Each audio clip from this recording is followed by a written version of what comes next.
Welcome back, everybody, to Goodwill Podcasting with Connor, Dan, and Stone, a movie podcast that today is talking about one of the most famous genres in film and cinema, the Westerns. We don't see a whole lot of them nowadays. We almost saw a chapter 2 of an American saga this weekend, but turns out people don't like Westerns. Maybe people didn't like the first chapter. We won't get into that. We are talking about four really diverse movies in the genre today. All of us picked one, and yes, we do have a guest who picked one as well. Brandon with Brandontoksmovies is joining us for the first time on Goodwill Podcasting. We're so excited that you're here, man. I don't know if there's anybody out there that watches more movies than you, and we were just talking about it before we jumped on. Really impressed with, just your passion and love for movies, but also your dedication to the craft. And I can only imagine how many Westerns you've watched in your lifetime. So I'm so excited for you to be here. We all are. And thanks for joining us, really. I am thrilled to be here. I've been a listener for a while, so I'm excited. We appreciate that. Absolutely. And for the Westerns, yes, we were debating before we jumped on recording this episode whether or not we would talk about Horizon American Saga. The plan was to have Brendan on, and we were going to talk about Chapter 2. And Chapter 2 is, we don't know what's going to happen to it. I don't know if Kevin Costner is going to film Chapter 3 and 4. That was the plan. Probably Chapter 2 will eventually drop on Max eventually, and hopefully, I don't know, because his demographic is probably a little bit older. I would say everyone who watches Yellowstone is probably not 18. Should put on Facebook Reels. That's what they should put on. That's his demographic. Yeah, Dan tried that for like what I remember. Dan, you're like, I tried Facebook for 1 week and that was not good. It was a wild ride. The craziest stuff I've ever had anyone say to me on social media. Your comment section is always insane, though. It's yeah, but Facebook was like on steroids, dude. It was like, or meth or something. It was bad. It was not good. But yeah, I don't know how many people of Costner's fans have Max. They're probably like VOD people. I really think that they probably watch it at home, but we'll see if they just drop it on Max or VOD. Like I said, I think it's premiering at a festival. Chapter 1, if anybody cares, it was okay. We all just think it was whatever. It's a very strange movie. And it's a TV show that was in theaters. Connor, you're not missing out. I know out of all of us, you're the only one that hasn't watched it. You don't need to. It's like three first acts. Like it was just like 3 first acts in a row for an entire movie. I kind of heard how these two talked about it, and that's usually how I base if I'm really going to go seek out and watch a movie or not, if I haven't. And it's long. Isn't it like 3 hours? Yes. it kind of just feels like it should have been a series the whole way. Like I don't really understand, especially like if you want to have the leeway to just actually tell the full story, and like, obviously he was passionate about it, but just it was so risky the way he did it. And if you're not going to make an opening that's like, it's just dipping a toe into all these different stories and all these characters, and it's just like, this isn't that compelling. Like, and I'm not saying it couldn't be in the end, but it's just a tough way to go about it from a business perspective. So it's a shame, but it kind of is what it is. And like, if you're making something I feel like right now, especially, we're seeing this a lot. Movies keep coming out that nobody fucking wants or asks for, and it's like, I don't think there's an understanding of like what demand actually looks like, at least for some companies. Like, and I think understanding the demand is half the battle. Like, you can make some shit, but if people want to see shit, they'll go see it and it'll make money. But you can make a great movie that nobody asked for, and you're screwed before you ever start shooting. So I don't know. Maybe it's research, or I don't know what it is, but it's not good for some of these movies. I think we saw 2 examples of that. I was going to make a video about this possibly, but I think they came out right next to each other was Borderlands. I feel like companies and studios would think that's what audiences want, and they'll be robots and they'll go and see it. And I know the movie, I know there's controversy behind it, but it ends with Us. They didn't know what to do with that movie. And they like pushed it back multiple times, and it finally got released. And it's making an insane amount of money, where Borderlands made absolutely nothing. Studios do not know what people want. They really don't. And I hope I think we just want a good traditional Western. Like, do you guys think like a Western could be big again at the box office? I think so. The trick is how do you take, because I was thinking about this as I was watching the films that we're going to be talking about, is how the Western genre is so kind of like ripe for all of these different ways that you can kind of spin it. Like you have the straight Western, think like a Stagecoach, like an El Dorado. But then you also have the spaghetti Western, which is a reaction to those films. And then you have the like anti-Western, like the Quick and the Dead's a good example of that, that like takes the tropes and then flips those on their head. And then you've got like responses to, like there's all these different ways that you can spin that genre. And I think that there's a great way to blend Western into another genre that no one has like really been doing, because much like people felt in the 70s and in the 80s with Westerns, and no one really wants any of these. But when you do one right, like when you pump out something like Unforgiven, and it's like, whoa, I thought we were done with these, but all of a sudden, like these are cooking. That's different. You just need someone to come out with a absolute banger Western. And I think that's what Costner's trying to do. He's like, look, I can reinvent, like I can bring this back. I just need 5 chapters to do it in 15 hours, you know? It's You also, also I was gonna say, just with we were talking about Horizon. One thing that also was really perplexing to me was the fact that Costner presented himself as the lead of the story, and he wasn't in it until an hour in, and then he also wasn't in it for the last hour. He's Business like the wise, hottest chick in the entire movie, as yeah. who's like Anyways, pining all over. go ahead, Dan. I just had to say that. I was gonna say I don't think it's really like westerns can make money. Like they have made money. Like Hell or High Water made money. No Country for Old Men made money, and they're both like I mean they're both neo westerns, but they're still westerns. Like it's still working in the same genre. Um, Django Unchained, obviously Hateful Eight. Obviously those two movies have Tarantino attached, but they're still successful. The Revenant, True Grit made money and was awesome, and it's like a very it's kind of classic and not classic at the same time, I think. And going back to Kevin Costner, Open Range made money too, and was a great movie. And that was 20 years ago at this point, but it was profitable. I think another key with this is you can't let the budgets get crazy. Like you have to understand, like if you can make it in a controlled with a controlled budget and just manage that, like and I've talked about this a lot, but like what success looks like for your movie and just keep that manageable. And then if it does pop off, that's awesome. But like you don't need it to do that to not be fucked. Like you just keep the budget to like 20-25 million dollars max, like, and you can make money, I think, if you're telling a good story. But like a bloated 3-hour story is tough, and especially when there's so much more to come afterwards. So I think they definitely can be successful. I don't think that's really the question. It's just about, like Brandon said, finding the right stories or finding ways to frame the genre that are new. Because like that's what's been successful throughout history, I think, with the genre is like not letting it get stale. And there's a lot of stale westerns that exist, and you can watch them and enjoy them, but like right now, it's not really the moment for just like volume of movies. So. I also think that the streaming situation makes it a little bit difficult. Much like romantic comedies, I think studios are like I don't know if we can bank on this in the theater. Can we make a huge box office opening weekend with a Western or with a rom-com? And so, like, I personally am a really big fan. I really liked The Harder They Fall.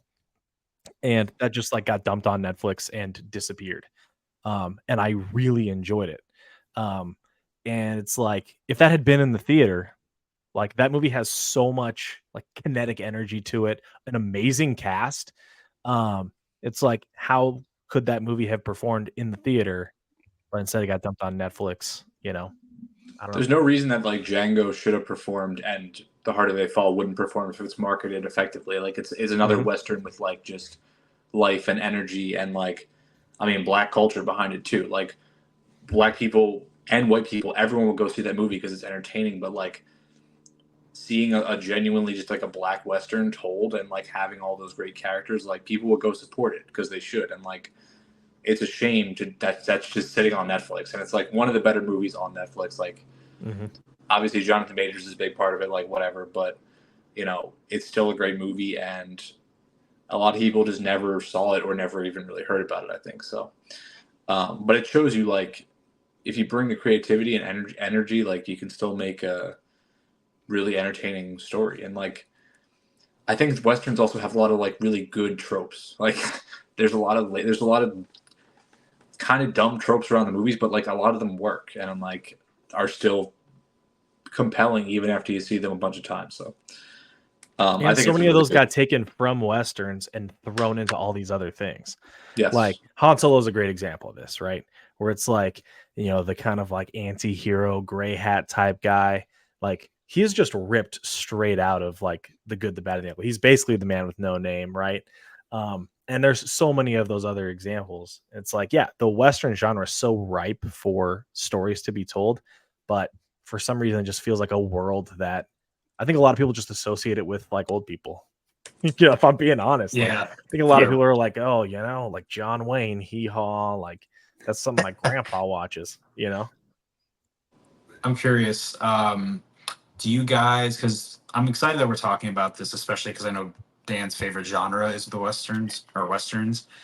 If you could pick a director, because we talked about Tarantino, we also talked about our M. Night Shyamalan episode, how I think that more and more people are getting drawn more to directors than they are per se actors. So, is there a certain director that you would hope would make a Western if it interests them? I know Tarantino's like the one who kind of does it, but besides him, Um, I mean, I have my pick, but it would spoil the movie that I'm going to be talking about later. That's like the first person I thought.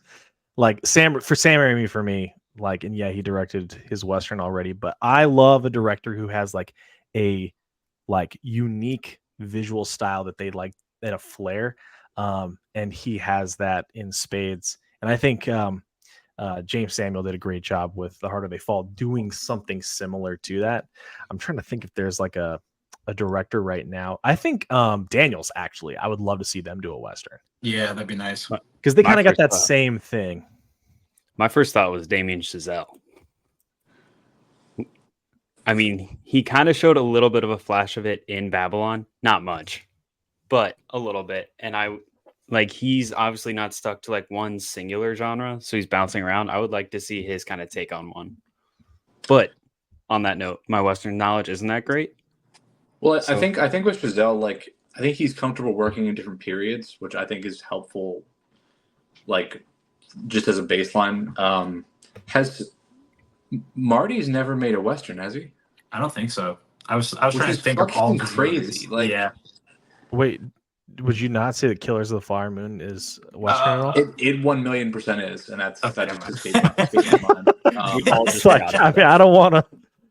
But outside of that, I mean, it's a It long took that career long. to go. I'm trying to think if there's anything else. I mean, Gangs of New York like kind of feels a little bit westerny, like in like Quick and the Dead kind of way, like a little more out there. But and Killers of the Flower Moon is a western, but like it's like I feel like its subject matter doesn't.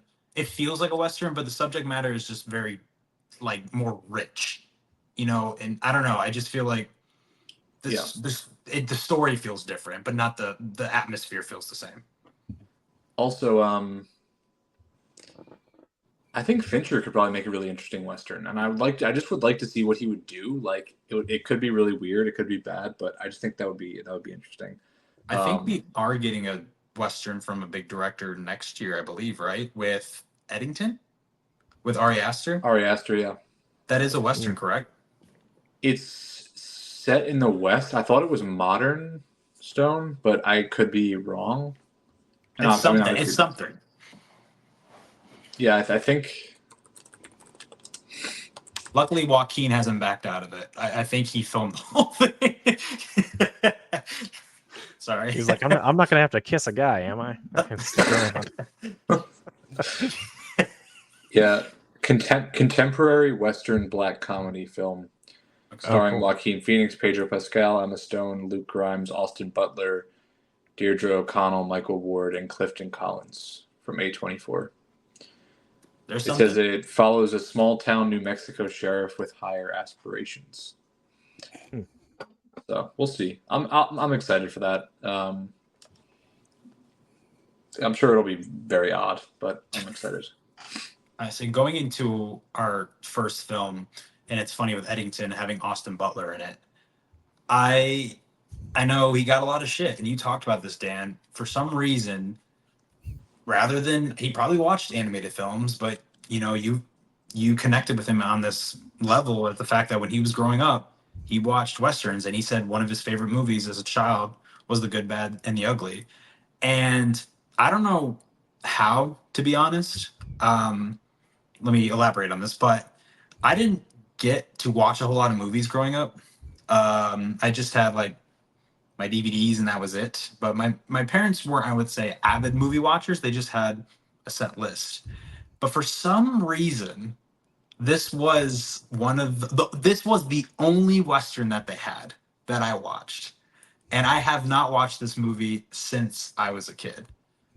So rewatching it for this, I picked this movie because I kind of wanted to revisit my childhood, and there were so many lines that I remember my dad just looking at me and repeating and just laughing like, if you're going to shoot, shoot, don't talk. That was like the line my dad always said to me. He thought it was the funniest thing that the ugly was in the bathtub and he just shot this guy, because that's just the type of humor my dad has. But watching it now as an adult, there's so much that I didn't catch. Like everything involving the Civil War in this, I just didn't remember. I did not remember any of that. And that is just littered throughout this entire thing. And I don't know. I know you guys, especially you, Dan, know a lot more about history and the time probably where this takes place. It seems like this takes place at the end of the Civil War, if I'm not mistaken. Mm-hmm. But I mean, it really was. It seems like these guys are just doing their own thing. Like they realize that their story and their journey is separate from these characters or from these soldiers, and they respect them, even though they have even though there's the bad, he really still feels for these soldiers and what they're going through and respects kind of what they're doing.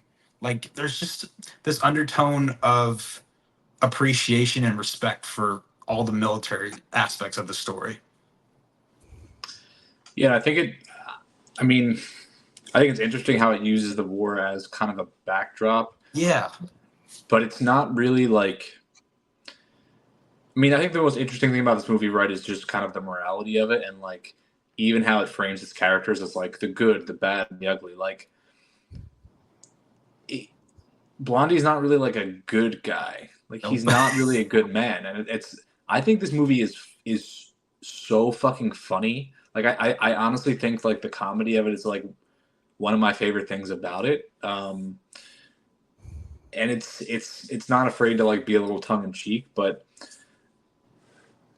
I think its morality is really interesting, and I think the way it looks at the war too, like it's not really picking sides. It's not really showing someone as the good guys or the bad guys. They're all just people. I think it shows the war itself as just like kind of all consuming and like just destructive, and like regardless of who you are, just kind of a machine that chews everybody up and spits them out, and they're kind of these like separate entities, like trying to just make it, like trying to make something of themselves. Like the movie's just like a rat race, and that's kind of the humor of it, but it doesn't really care about like, and that's what's cool about it is like so many movies, so many westerns from before this are so cut and dried, like they're so black and white. It's just like, I'm the hero, I'm the sheriff, like it's just like, and I'm the bad guy and the good guy's gonna win, and like this is just so gray and comfortable with the characters being people, and really kind of shaped by their environment and like their circumstances and their morality and their like goodness kind of evolves and changes depending on situations, and you see a lot of them. So it's kind of like an overwhelming movie to take it all in, but It's a lot. Yeah, it is interesting, and the way it uses the war as kind of a backdrop is not something that jumps to most people's mind, like you said, Stone, but it's definitely important. So I think it's interesting how the film almost kind of is commenting on war itself as good, bad, and ugly at the same time, where because so often, and I was reading, this is one thing that Leone really wanted to kind of illustrate. He was a big history buff, and he was like, so often we hear about how the winners are these great, grand, like benevolent people, and the losers are dumb, stupid, evil. He's like, but that's obviously not true. So what he does is he kind of like inverts that, in order to take our preconceived notions of the Union and the Confederacy, flip them, and then make everyone look good, bad, and ugly in the same token. Like that the Union has all these Confederates that they're basically like torturing and abusing all the time. And then you finally meet like a Union general who was basically looks and modeled just like Ulysses S. Grant. And he's just like this raging alcoholic, I'm and related to who him. and Fun the fact. only thing he wants to see before he dies is the futility of watching that bridge get destroyed. This thing that he's been spending all of his time trying to preserve here at this river. And he's telling them, he's like, they want the bridge, we want the bridge, so we want it to keep it intact because this is like very strategic for us. Well, they just blow it up, and he stays alive just long enough so he can watch it, and then he like smiles, and then he dies because he realizes, yeah, this is all pointless, and then he dies from that. I just think the title's interesting when you think about it in terms of the Civil War. Yeah, this is like the first. So I kind of go ahead. All right, you're good. This is the first movie like pretty recently because I watched this for the first time maybe a month and a half ago, 2 months, like ever. And it's the first movie in a long time that I immediately just wanted to flip back on. I loved this movie immediately. And Tuco might be one of my favorite like on-screen characters ever because he is just cracking me up this entire film. I feel like he has the most screen time out of anybody. I think For he sure. does. I think he does. I actually think the best character in this movie might be Angel Eyes. Like, even like Brandon was saying, Angel Eyes like does some good in this story. Like, it's kind of like everything between the good, bad, and the ugly is kind of blended sometimes. Like, you're supposed to say, okay, this is the bad guy, but why is he helping out these soldiers and being nice to them? He's still trying to he's still trying to find out where the gold is and all this stuff, but he's still being kind at the same time. Like, it's not as black and white as the title of the movie, says. And it's really fascinating. Well, I'd say the only one that stays true to their character the entire time is Tuco. He's just kind of ugly the whole time. Yeah. Like, yeah. And I think, again, I think that's just like real. Like, very few people are just always good or always bad, or like in life. Like, that's how it goes. Like, good people do bad things, bad people do good things. Like, I think Lee Van Cleef, I think he gives the best performance in the movie as the bad. Like, I think he's just like really, really commanding. I think he's like some of the scenes early on kind of establishing his character. I love the way they build tension. I feel like it really builds him into this like just indomitable force that just he feels like he's such a like presence and he's so dangerous. And I feel like establishing a character like that just helps bring like gravitas to the whole story and like just make it that much more intense because you do feel like he's someone that you have to take seriously. And I feel like that's present in so many Westerns, and like it makes a lot of the stories really compelling. Like there's really good villains in a lot of different like shapes and sizes, different motivations and all. But he's really good in this movie, and Clint is Clint. Like he's just kind of doing his thing. But Tuco is really, really funny. And again, I think a lot of this movie is really funny in a tongue-in-cheek way, and he's definitely killing it. But they're all good performances. my dad's favorite movie of all time is The Godfather. And this, I think, is a close second for him. And he got real upset on the phone today when I told him I think I like this movie better than The Godfather. What do you like so much about it, Connor? Like, what about it jumps out to you? Or Well, I don't want to bandwagon off of what you said, but you said everything pretty well. One, the comedy of it is fantastic, but I think it's also balanced really well with a truly great antagonist in Angel Eyes. But, he has so many different levels to him as a character in himself, where he is good in moments, like Stone said, but he's also just really evil and like, just bigger than life at points. I mean, this I think might be one of my favorite movies of all time now. After this is my third time watching in under 2 months.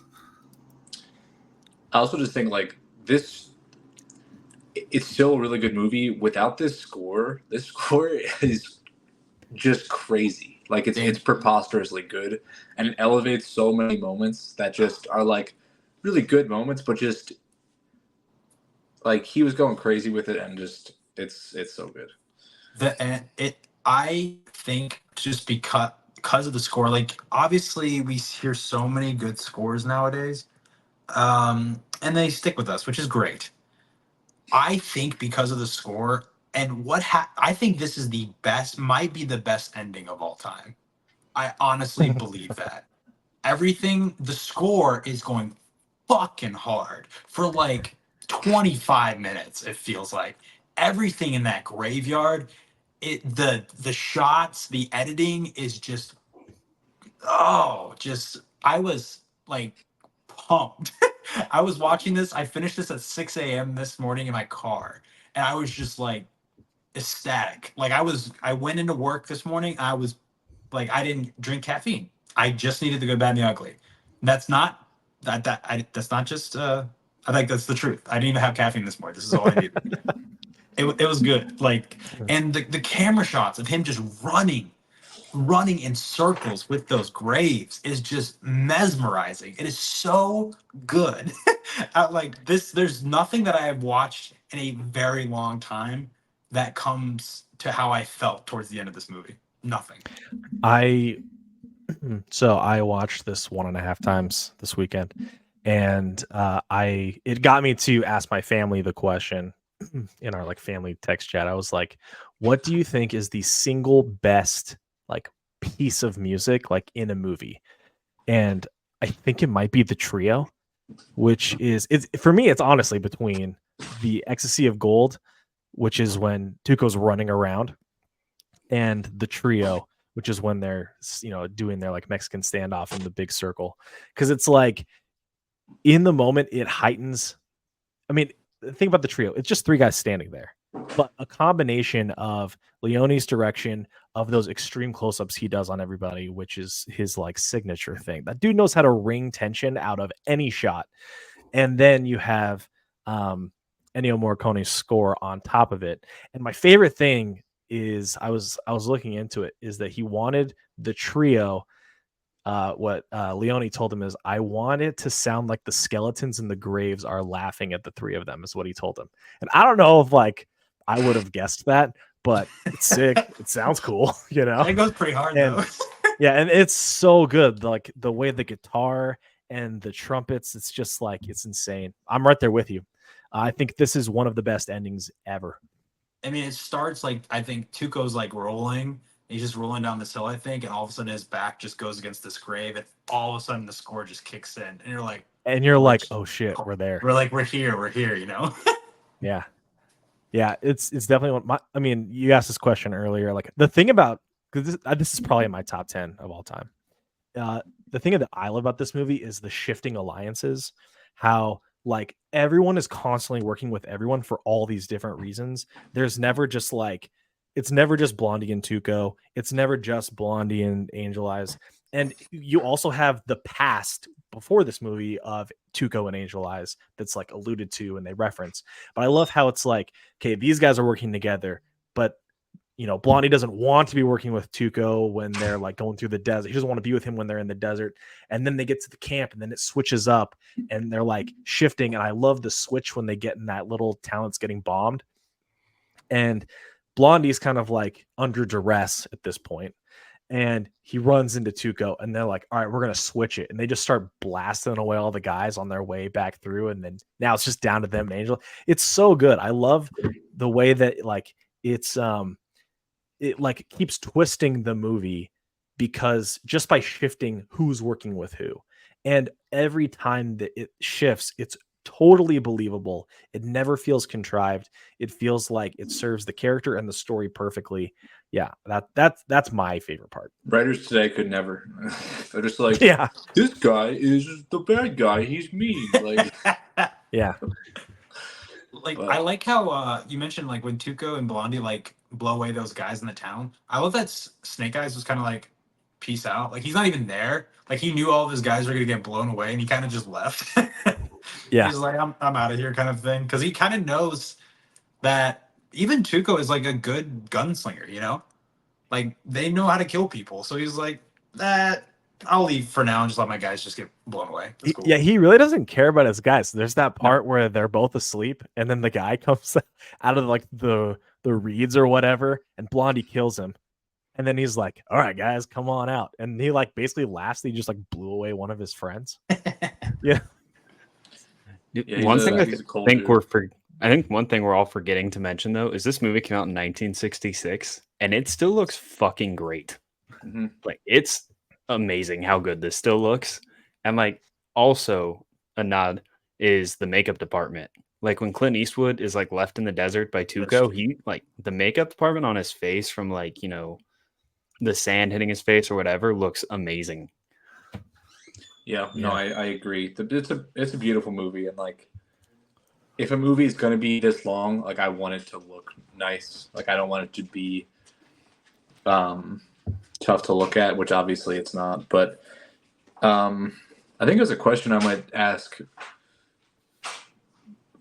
I guess from like a philosophical standpoint, like do you guys see this as a more hopeful movie in terms of how it looks at people and like their capacity to do good, even you know, even like darker people or people that are you might think are evil, or do you think it's a little more like nihilistic and just like this is all stupid, nothing matters, even like they're chasing after this money is absurd and like it's a rat race and like is it going to make their lives better after that? Will they just get mugged and shot after that? Will they waste like there's just so many other ways to take it as just like a really pessimistic movie or like an oddly optimistic one. I just wanted to see what you guys think.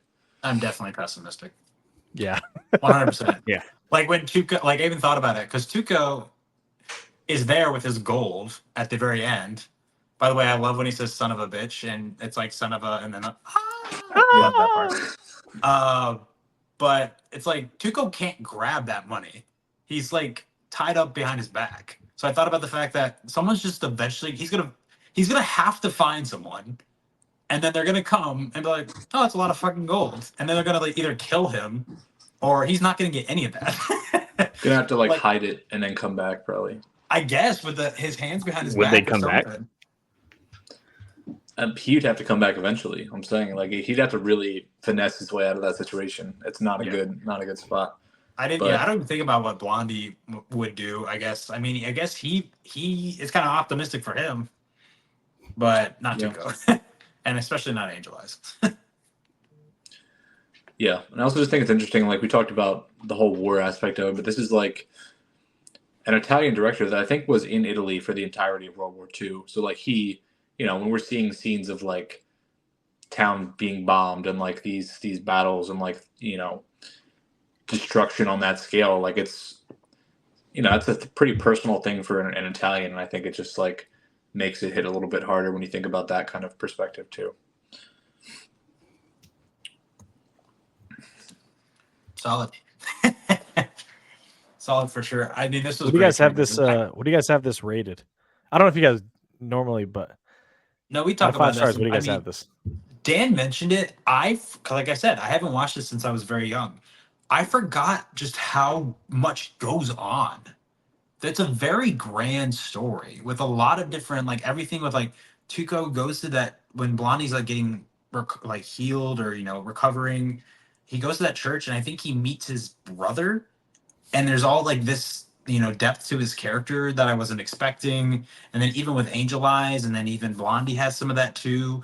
And they're in such different areas of this desert, and it was a lot to take in. It really was. Like, and then you have all the Civil War stuff, and I was like, damn, this is not just Tuco in a bathtub, which is what I remember growing up because that was my dad's favorite part. He thought it was the funniest shit.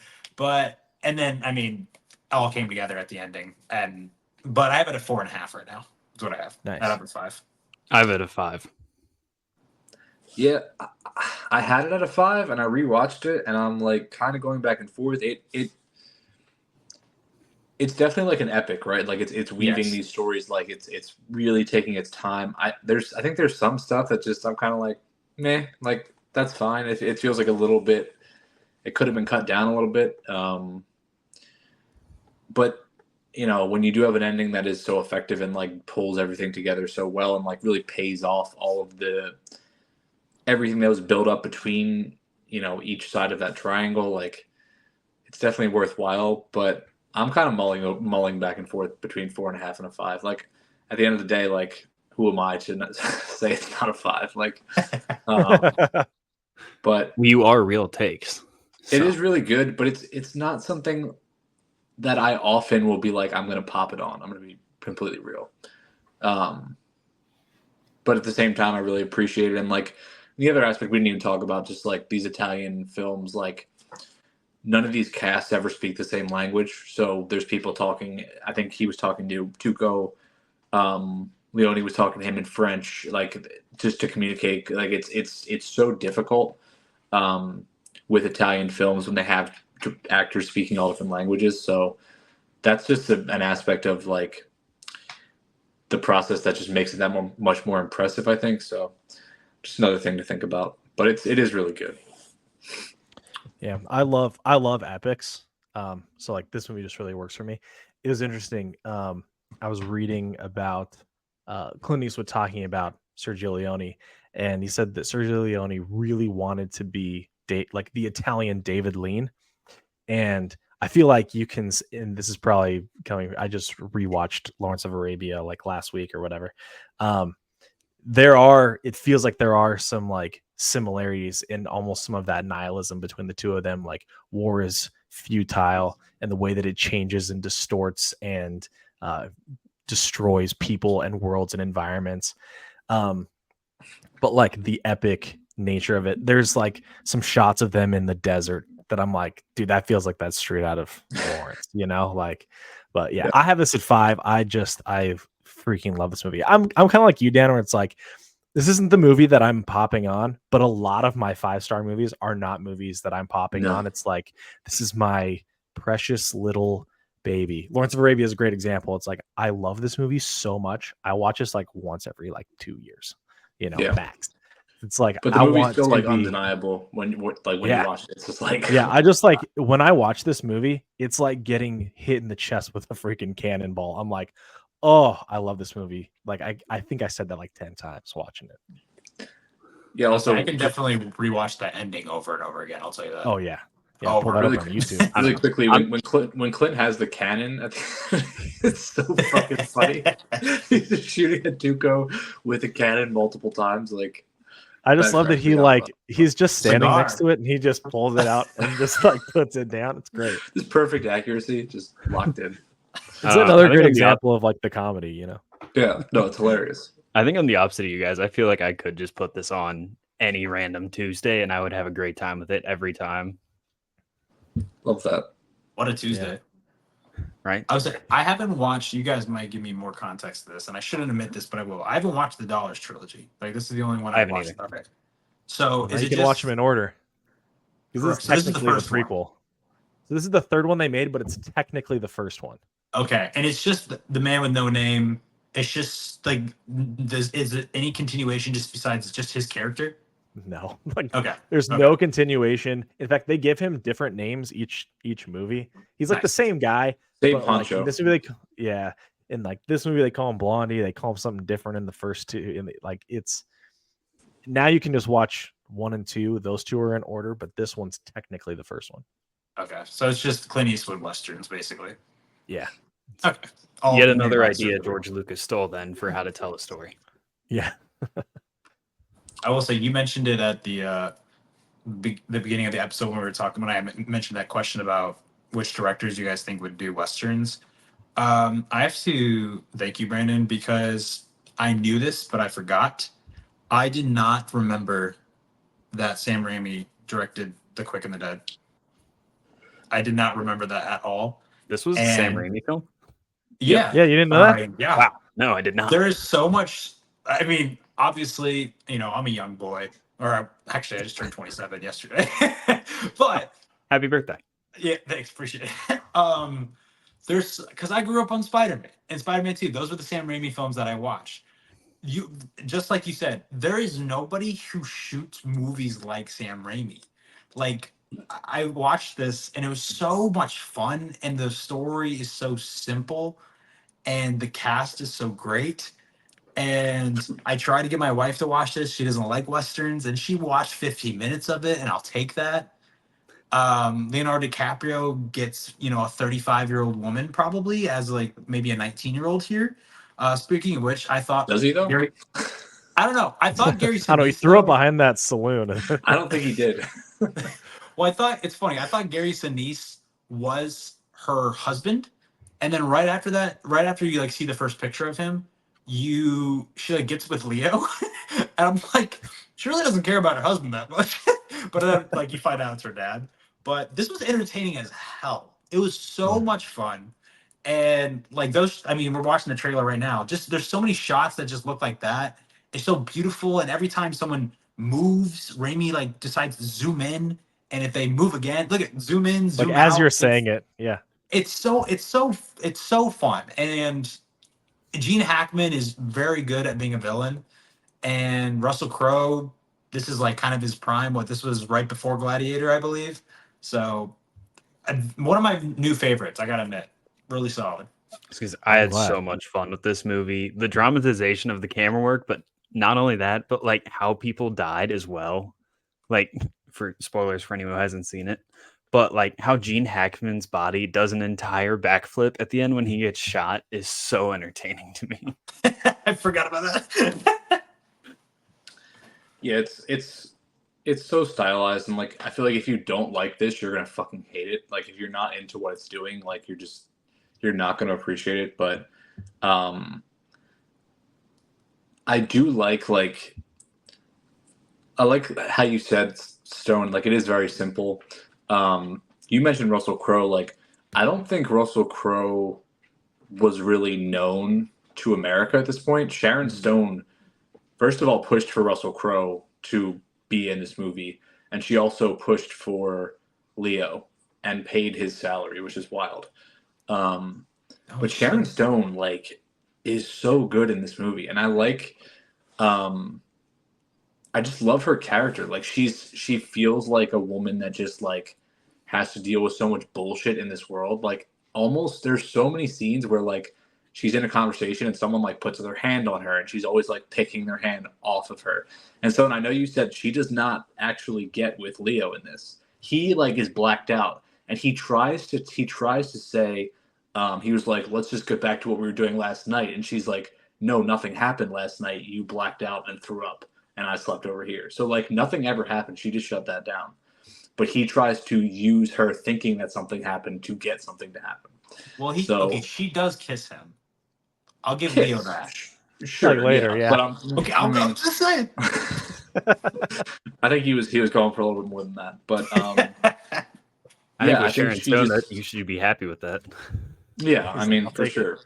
But she just feels like such a strong character, and like, you know, there's so much discourse today about like female characters and like when people feel like they work and don't work, and like she just feels so well written and so natural in this world and believable, and like she can really handle herself, and like she's just such a great character. And every time I watch this, I'm just like, this is like one of my favorite movie characters. Like this is the same thing as like The Bride. Like it's the same quality of like I like this character just as much. And Well, you I know, actually go ahead. I want to hop onto what you're saying because I like that she is portrayed that way.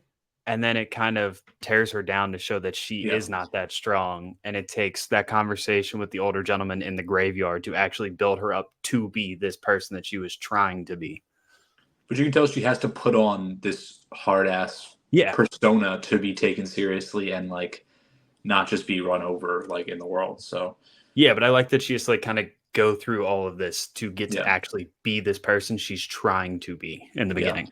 And you can In the see first moments where Flash- like her facade kind of drops, and like you can see like the emotion that she has and like how upset she is about what happened, and like she's trying to like contain all that to, exist. I love this movie.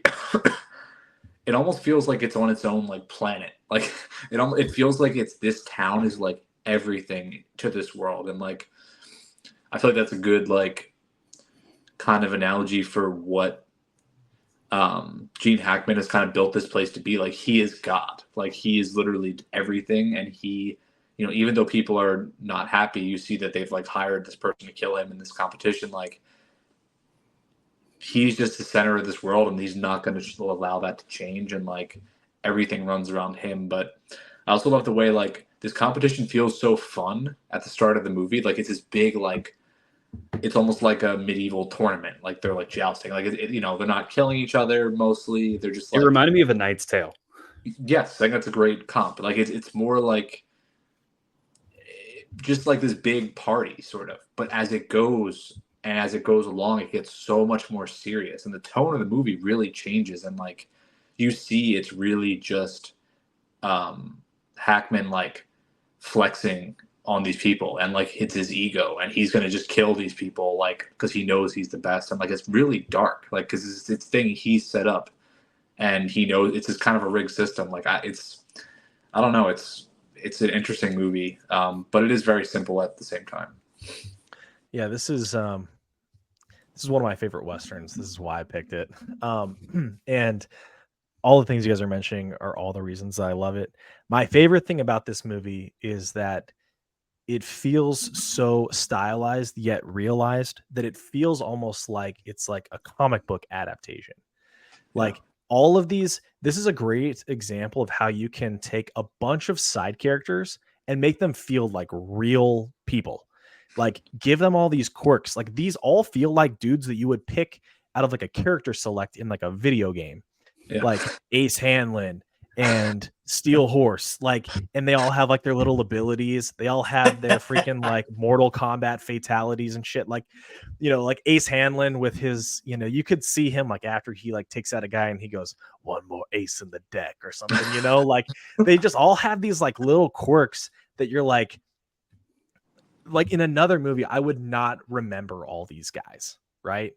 But because of the way that they are written and performed, like, let's not gloss over the fact that it's like a list cast of all the best character actors of like ever.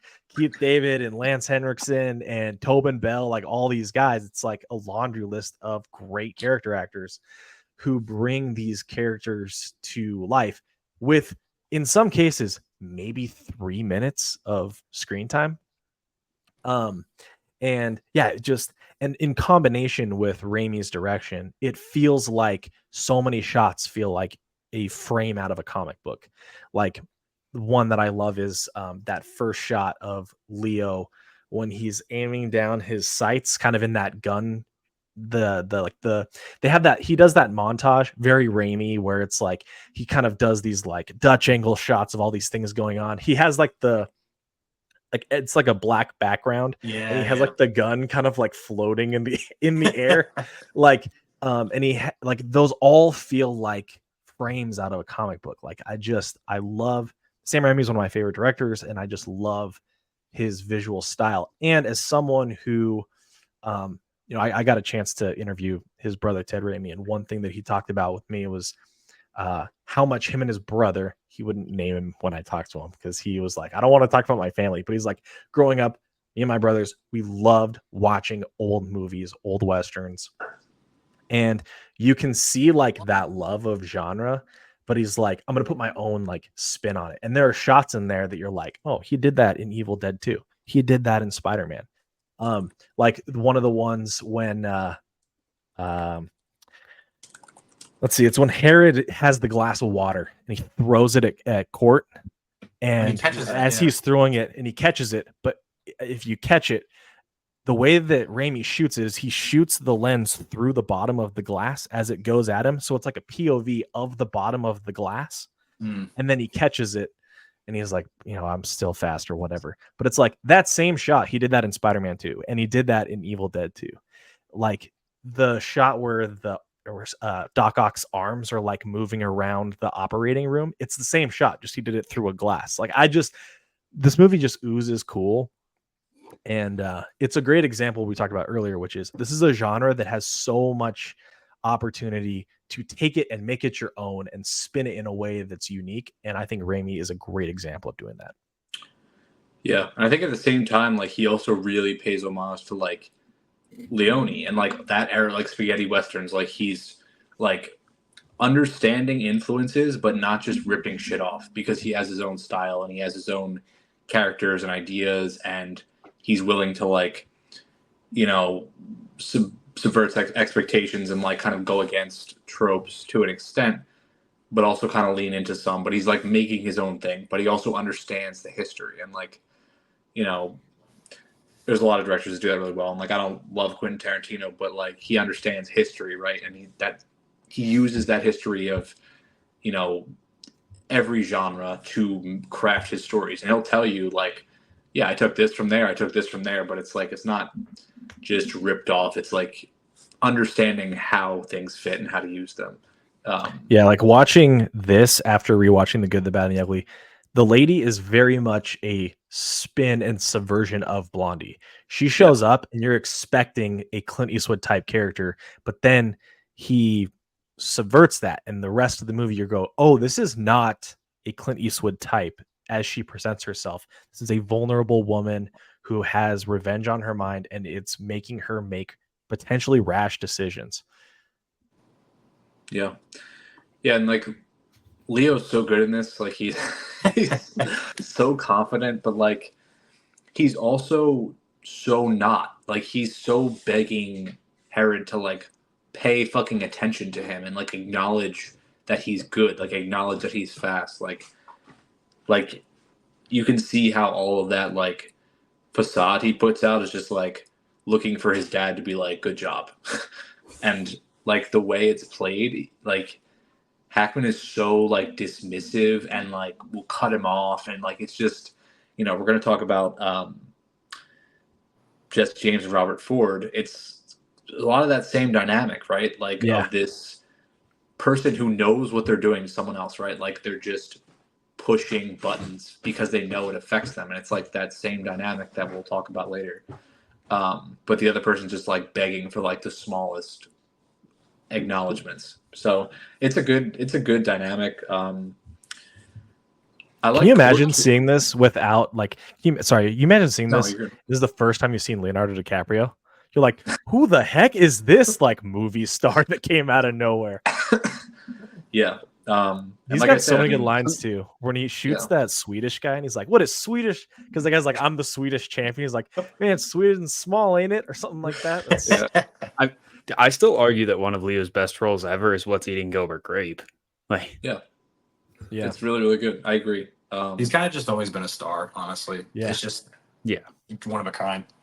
And like I said, like Sharon Stone, she was a huge part of this even getting made. Like she was a producer. She cast the two of them, and like she pushed for him, and I'm glad she did. And Gene Hackman, like, man, it's such a good villain. Like he's so awful, and like every time I watch this, I'm like, man, he is like the devil in this. Like he literally brings the worst out of every single character that he interacts with, and he's just like always just like he wants to see everyone else just be awful and be evil and be their worst self. Like he literally, every time I watch this, I'm like, that's the devil, man. Like people like this are just, there's no nuance. There's no like, you know, not depth is the wrong word. Like there is depth, but like he's just evil. And he tries to bring down every other person around him. It's just such a good performance. And he does so much of it with like that little smirk, you know, like that Hackman smirk. And he gives two of my favorite villain performances of all time in two Westerns, this and Unforgiven. But I know that, you know, Unforgiven's the Oscar role, but this might be my favorite of the two. Yeah. Also a great Lex Luthor too. I mean, back in the day. But I think Court's a really interesting character in this, and I like I think his morality is really interesting, and you know the thought of like, can this guy change? I mean, he's very kind of like a tropey character, but like you can tell he's really fighting to like not be who he was. There's the religious aspect to it, and also the fact that he killed a preacher. Like he feels like he's damned, so he's just like kind of feels like his life's already forfeit, and he's trying to just like make it through this awful place and not be himself at his worst. Like it's interesting, and Keith David's also hilarious in this. I like him a lot. Dude, best kill shot in the movie too, when his head gets blown out the back. And you can see Gene Hackman through the hole in his head. It's crazy. Yeah, so good. It was also really cool to see Lance Henriksen after we just watched Aliens too. Like we just did our previous episode on Aliens, and he's Bishop, and then I was like, "Oh shit, there he is again!" Like two episodes in a row, kind of a thing. It was also really cool. He's Ace, right? Yeah, he's Ace. He plays Ace. Yeah, and I've never seen him in a lot of movies. I was trying to look at his filmography, but Robert Blossom plays Gary Sinise's like buddy who kind of helps Sharon Stone a little bit and like fakes her death. the doctor. I only know that dude as the neighbor from Home Alone. I was going to bring that up. Yeah, so I was like, holy shit, it's that dude. Yeah. That was really Also, cool to see. Mark Boone Jr. is in this. He plays Scars, the prisoner guy, and he's the fat dude from Batman, who's like a scumbag, like crooked cop, right? In Batman Begins. Yeah. Uh-huh. Yeah. Memento, The hot too. dog guy. I always remember it was the hot dog guy. Yeah. Yeah. He- Yeah. like, One of my he's the guy who's And like then in the Scars was jail a great for- example of like Video he was game the one, character. yeah, where like he kills that dude as he's riding off and he pulls out his knife and he's like, "That's 13." And you're like, this dude's just carving his kills into his arm. It's like it's awesome. Yeah, that's what Killmonger did. Yeah. Yeah. Yeah. I think one of my favorite shots in this movie is when Gene Hackman does get shot at the end, and it pans to like the dirt, and you see just a hole in his shadow. I don't know why I love that shot. No, it's great. It's great. This movie just creates so much atmosphere and just like, It's just fun. like, yeah, it really is fun. And like, I guess some people don't like this movie. I don't, I get That's told I okay. don't like. I get told I don't like fun. I would say this movie's fun, so I like it. But Also, great end. I love the ending where like, yeah, you mentioned it earlier, like she fakes her death and instead of the clock strikes noon and then the clock tower explodes and it's just such a shocking thing, and then the blind kid like pours out his red ink, like there's so That was like so it's such a dramatic. sick ending, dude. It's awesome. My wife was watching that with me, and she only watched like the last 10 minutes of this movie, but she didn't even know about the blind kid or anything like that. When he poured out that red ink, I was like, oh my, how dramatic is that? She's like, we got you. I love the way they use that blind kid when Court shoots his first guy and the blind kid just like smiles because he knows that Court did it, or when he's looking for the bullet to Yeah. kill Steel Horse. Dude, this Yeah, movie blind rules. kid. The movie wouldn't have worked without the blind kid for sure. Yeah, the town really gets smashed at the end. Like, it's yeah, completely destroyed. Like they're all kind of screwed. But yeah. yeah, and I think. And Go ahead, Brandon. I love I was gonna say that, and her line at the end of the movie, which is like, what did she say? Like, you're not faster than me, and she's like, today I am. Yeah. And then they like have their, dude. I could talk about this movie for 2 hours. You guys want to keep going or? As I a also weekend, just- Really quickly, I wanted to say, like, the way her dad died is so fucking dark. Every time I get to that scene, I'm like, holy shit. I was not man. expecting that. Like, yeah, it's really, really rough. But And clearly she practiced that shot since, because that's how she saves Court. yeah. Right, I thought about that too. Yeah, and then I like you guys have said, I like that she's actually not like Blondie, not like a real genuine gunslinger. Like she doesn't want to do this at all. Like she doesn't necessarily, even though she does, I guess, defeat Gene Hackman at the end. I feel like it's because she has more drive and purpose than he does in that moment, and just more adrenaline throughout her body, and like it's her kind of her destiny. But she hasn't really killed a lot of people. It doesn't seem like she doesn't want to do that. She doesn't want to become Gene Hackman. Yeah, I think when she kills Tobin Bell, I think that's her first kill, because her reaction to it is like very just like exhale. She kisses Leo, she runs into the bar. Oh, Yeah. I love that scene in the rain, by the way, where they're like, Oh, let's go outside right now. And they're just like shooting at each other. Shoots that dude's dick off. That was really good. That was really good. Yeah. Great recommendation. Anybody who hasn't seen this movie, it's on Netflix. A lot of these movies that maybe besides our next one is all I know The Good, Bad, and the Ugly is on Prime Video right now to stream. This one, The Quick and the Dead, is on Netflix, and Rango's also on Netflix. So like people can easily watch this right now. And unfortunately, I don't think there's a lot of streaming services out there trying to scoop up The Quick and the Dead really quick. You know, it's not freaking Batman, I guess. I don't know. Also, it's got a great 4K disc. What do you guys everyone rank collects. this one? It's tough. It's like, I don't know. I always like try not to hand out that many high rankings. You know, Good, the Bad, Bad, and the Ugly is like an epic, automatic 5 out of 5. I'm like, no, it's a 4.5 out of 5. No, but with this, it's like, I guess it didn't change my life. But did I want it to do that? No. I have it right now as a 4 out of 5. But the more I think about it, just talking with you guys, there's nothing I would change about it. It served its purpose brilliantly. So maybe I'll move it up to a 4.5. I don't know. I have it at a 4. This is like a 4.5, 5 to me. Like there's nothing I would change about it, and it's doing exactly what it wants to do. And it's like we didn't even like. It looks really good. The practical effects are great. The sound design is crazy good. Like I love the way this movie sounds. A lot of effects. I love the clock tower, like the drama there. Yeah, it's really high for me. Like I'm still kind of chewing on a few of these ratings, but yeah, they're all high. They're all really high for me. So yeah, I have it as a 4.5. When she leaves redemption is like a tiny bit of a pacing enough for me to drop it out of a 5. But like I said, this is one of my favorite westerns, and I watched this like a month ago, and then you were like, "Okay, pick a movie." I was like, "The Quick and the Dead." I'm gonna rewatch it. You know, like I love it. Great. Yeah. And then, I mean, we've been talking about the genre, the focus of the episodes on the genre. It's just crazy how you can go from a movie like this to the Assassination of Jesse James, which is so different. It's just trying to tell a completely different story, still, you know, using, I don't know, I guess the same established tones that people are used to, especially this is more towards, I don't know, it feels like a dream. I mean, I think that's what my brother said about my brother was really, this is one of the longest reviews my brother's ever written about a movie. And he was just saying how it just feels like you're stepping into this place of time and history, and you're witnessing a change happen.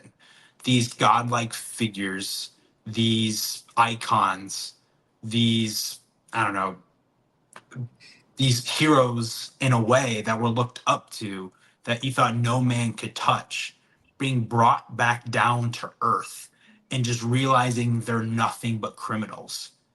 And you see that through the eyes of Casey Affleck as he's like watching in not horror, but sadly, the person that he's looked up to is just a man, and a disgusting man who doesn't necessarily care about him.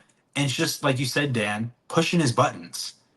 And he's just, then, I mean, and then the ending, it's just crazy. Like we talked about, can Westerns, you know, come out today?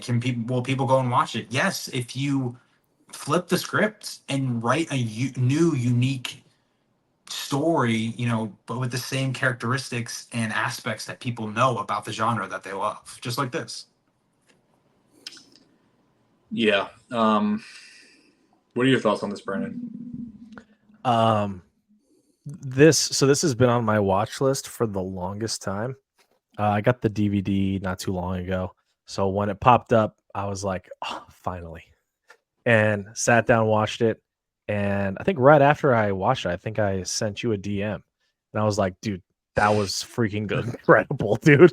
Yeah. I loved it. You know, so you're mentioning like the dreamlike.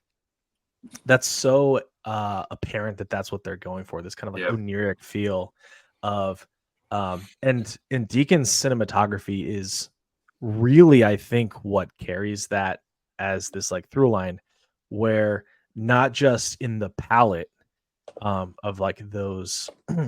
Like it's weird that a film that has this kind of like goldish brownish hue to it could feel as dreamlike as it does. Um, but even in the choice of lenses, and it's interesting, like the deaconizers, as they're now called, which is kind of that look that we saw in the trailer just there, which is which he created this feel on film, which is that kind of like vignette style look where it's like the outside of the frame is like very blurry and it feels like you're looking at an old photograph. He created that with the deaconizer by taking these like old beat up wide frame lenses and putting them on top of the aria and shooting through that. And it's interesting to watch this and see how that contributes to that dreamlike feel when he shoots these kind of like transition shots of just people living their lives, Jesse standing in a field, people riding a horse through that. You're like, I feel like I'm watching time move quickly, but in slow motion at the same time. And yeah, this movie's freaking fantastic. I was blown away. Yeah, Connor, was this your first time watching? I don't remember. Yeah. And this has been something I think you've been recommending to me for maybe over a year now. And I am sad it took me this long to watch because it was truly just a good, like, I shouldn't say a good time. Good movie though. One thing I did, like, my biggest takeaway when the movie wrapped though was I wish I knew more about Jesse James, because I couldn't tell you much other than he was a criminal who robbed some trains. My wife watched this with me, and it was just so funny in the very beginning, like all these different actors that are well known that we kept seeing, like, oh hey, there's Jeremy Renner, there's Casey Affleck. And like one actor that surprises me no matter what movie he is in is Sam Rockwell, and it's always such a pleasant surprise every time I see Sam Rockwell. He's really good in this. I think Casey was nominated, I believe. Brad Pitt wasn't nominated, but Casey was nominated for supporting actor for this. And just speaking of the Oscars, I mean, everyone knows this, I guess, when it comes to this film, but the fact that this came out in the same year as No Country for Old Men and There Will Be Blood, and just kind of just got overshadowed.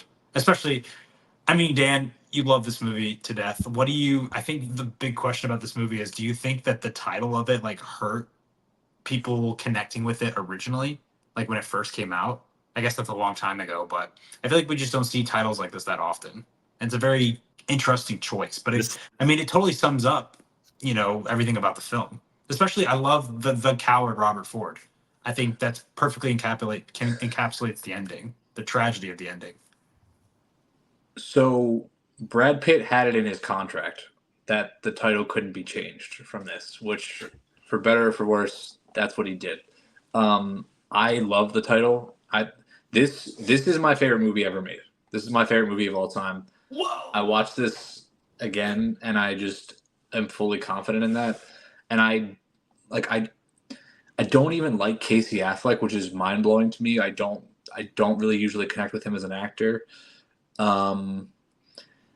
This is just, every time I watch this, the story itself I find so ridiculously interesting, because what this movie is doing, like, it's tackling so many things, right? Like, it's not just anything. It's doing so many things at once.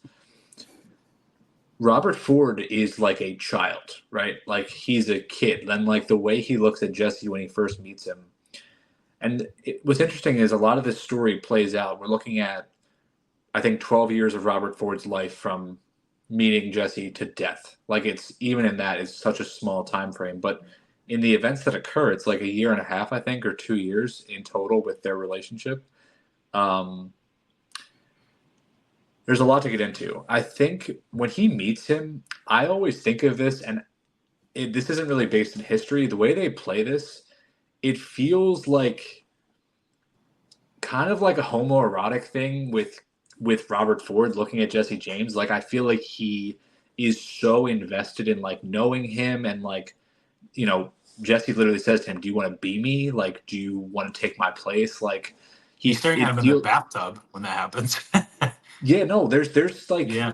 there's an energy to it, and I don't know if they did it on purpose, but, like, I think it's really in the way that Casey decided to play it, which I think like works. Because to me, Jesse feels very much like kind of like a manipulator. Like like he's aware of it, like he sees it and just doesn't give a fuck. But I think he notices everything in the movie, every single thing about like what all these characters are doing. They're all fucking idiots, and he sees that. He sees through every one of them, and it's so funny to me, like because most of these scenes are just him with knowledge, right? Especially the second half of the movie, he has the knowledge. They know that he knows, and it's just like watching like a big cat sit there with like prey in a cage. Like he's just having fun, and he can do whatever he wants whenever he wants to do it. He probably should have just killed them all pretty early on and just kept it moving with his life, but he didn't.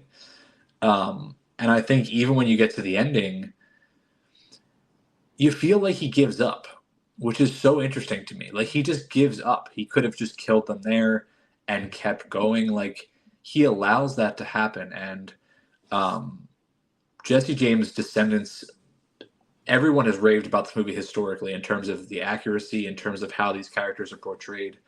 And I just think it's saying so much. Like I said, just he has this concept build up of what Jesse was. And a lot of Americans did. Like Jesse James in the South was a fucking hero. Like he was Robin Hood on crack. Like people idolized him. They did the same thing with Bonnie and Clyde.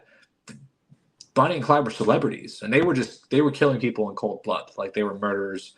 But to people who have mundane lives, they're doing something special. And if you get this Robin Hood aesthetic about you, people will idolize you. They will hide you. They will vouch for you. They'll lie for you. They'll do whatever. Because like it's this weird parasocial thing that we see with our celebrities now. And like people do it all the time. But back then they had criminals. And the way he was idolized in the South and the way he was this figure of like the Confederacy, and he was just kind of this like relic of a time that was going away. And you know, Bob Ford, like with what he did, became this like lightning rod of attention, and some people thought he was a hero and some people fucking hated him, and you see that with his murder in the end. But Casey doesn't even play like the most interesting part of the movie to me is after he kills him, because you see this character change so much, and you see him come to the terms with the fact that like he was a coward. He killed him because he was afraid that he was going to be killed, and he says that to Zoe Deschanel, and like that scene is so good, and like her character coming in, or she was a real person, but just to show what he actually is and what he actually is about, and to let him drop his like mask kind of was so interesting to me. And the fact that he gets that all out before he dies is just kind of makes it heartbreaking, because you feel like he's coming into his own as a person. Like he's not trying to please anyone. He knows who he is, and he has love, and then he's gone. And like that is so effective to me every time, that ending. And I've been talking for far too long. I have a lot more to say, but like there's so much to the movie for me. And like Sam Rockwell and Renner and Schneider, like they're all just crushing, and they're all just so pathetic. And like you see how pathetic all of them and Jesse is. And like from the time Robert comes in, there's the train robbery, right? Which is an incredible scene. Like Deakins has said, that shot of Jesse on the tracks with the train coming in at night is like, I think it's his favorite shot of all time. That whole scene is so good. The tension on the train, the guy who stands up to Jesse, like their exchange, like you see what makes him tick there. You see his ego. And like, it's just, but that's the action of the movie, right? Like once that scene happens, they're not doing shit. He sits around. Like they just all kind of sit around like jerking off for a lot of the story, and like backstabbing each other and conniving and planning and like being weasels. They don't do anything. And like towards the end of the movie, you finally get a plan for another robbery, and it's just like you can see all the cracks in the image that he had of Jesse just forming. And then it's the scene at dinner where Jesse is such a dick to him and he's done. To me, that's the moment where Jesse seals his own fate by just treating him like garbage, and he gets up and he leaves the table and he's just over it. And you can see everything he thought this dude was, he just isn't. So, I think hero worship is really dangerous. I think standing people is really dangerous. We see that all the time now. Nobody is infallible, and nobody is what you think they are, especially I think in terms of celebrity. And I feel like something I harp on a lot is like understanding who people are that you're looking at, like celebrity wise, like understanding who the fucking bad people are. I think you should have that knowledge. And like, nobody's perfect. And this movie is just like such a good portrayal of that, set in a time of American history that's really interesting. And it looks amazing. And the music, like Really the good. cue that they use throughout the course of the film just works for me. So yeah, this is my favorite movie. And it has been for a while, I think. It really cemented it for me this time. Like I said, I've been hearing you talk about this for a year. Yeah. Kind of tack on to the very last thing you just said.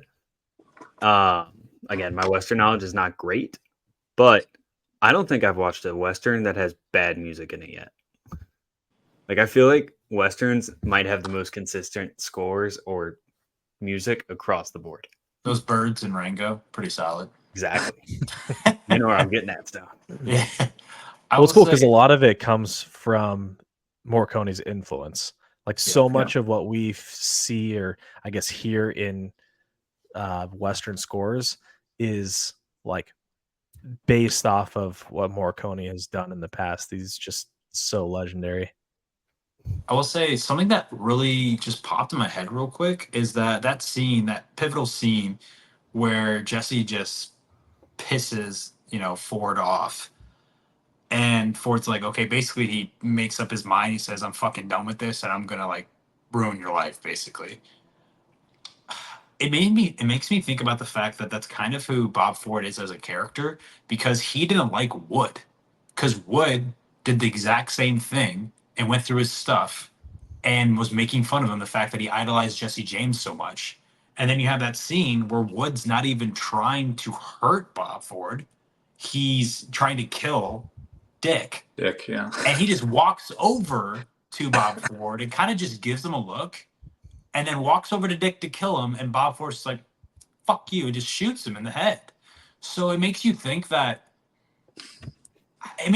Bob Ford was like a little off. Like he just gets really pissed and just doesn't take getting bullied very well. And if Jesse James wasn't Jesse James and that was someone else making fun of him, probably would have killed him. Yeah, and I think Bob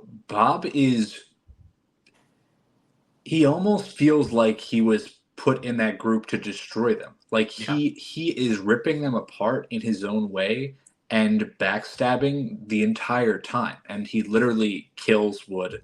He kills Jesse. Like he just from the second he arrives, they're all splintered. And like he's such an interesting character to me. Like he's very odd, very strange. And like I said, you don't see him come into his own really as a person or even figure out, I think, who the fuck he is until he's about to die, which is just, again, really effective to me. And like, he's just not static. Like even in the scene, even when he already is, probably wants Jesse dead and he's living in the home. When Jesse gives him that pistol, he's so fucking happy. Like he has so much joy still that Jesse is acknowledging him and giving him the gun that he's going to kill him with. Like he completely lights up, and it's like a kid on Christmas. Like you still see the effect that Jesse has on him, even though he's trying to push that down. Like, but he's someone with just no fucking sense of self, and like, little stuff like the scene where they're smoking together, and Jesse's watching him and like laughing at him because he knows he doesn't want to fucking smoke, and he's sitting there like coughing on it. And he's like, "You don't have to smoke that." Like he knows he's just smoking it to fucking fit in and so that he'll be accepted. And it's like Jesse sees all of it and he's laughing at him the entire movie because he just sees someone that doesn't know who they are and is like trying to do something, but like that mockery just ends up being too much. But yeah, it's I just feel like there's a lot to take away from the movie as like a person. I mean, really like as a man, but like as a person in general too. But I think it's kind of a really important movie about manhood in general and like understanding who you are and like not being Bob Ford ultimately. Yeah.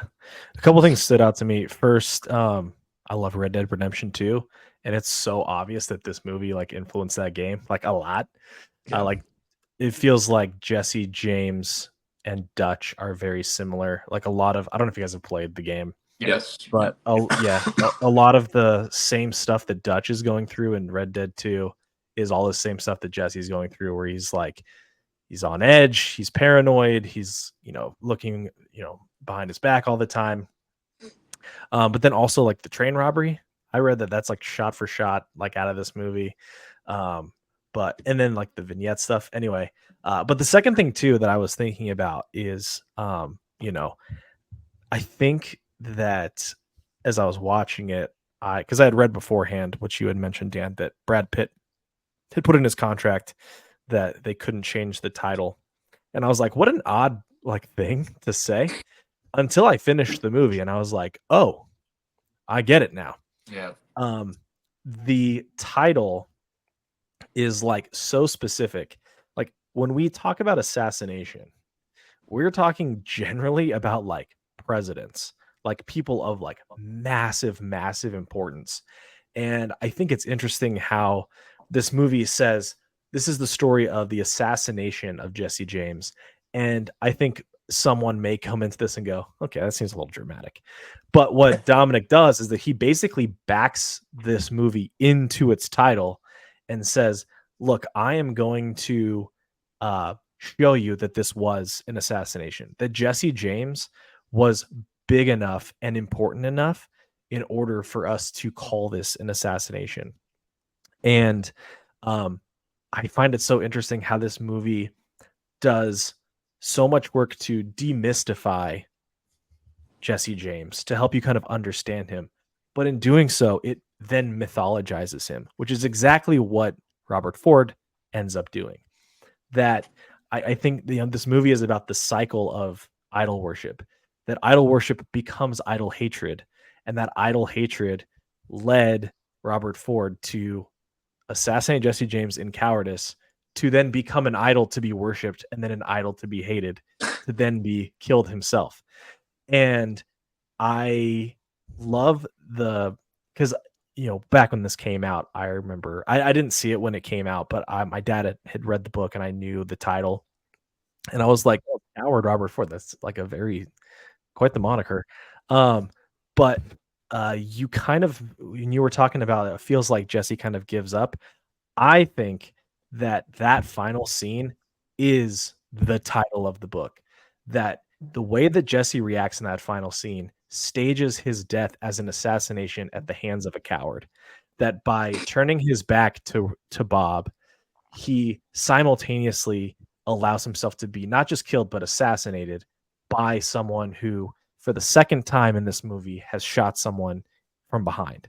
You mentioned that It's like a scene final embarrassment of him too. Like he's like, Yeah. you're a fucking like this is who you are. Like you this won't is how shoot you'll me be in the face, remembered. so Like, let me go. Yeah, yeah. I'm gonna have to go. Like I know you're gonna shoot me, so let me go and see if you're a bitch enough to do this while I'm going and fixing this picture frame. And sure enough, that's when he does it. And and like I said, like it's the second time that he kills someone, and both times it's in the back of the head. He has to, in that scene with Wood comes in there. Wood has to turn to go after Dick or whatever his name is. Yeah. And it's then that Bob will shoot him. That final scene, I think, is like the thesis. It's like, this is why we called this movie and this book The Assassination of Jesse James by the coward Robert Ford. It's freaking brilliant. It's just wild that we're talking about it in this way, though, because if you don't look at it in the context of what happens in this movie, what Robert Ford did still is a good thing.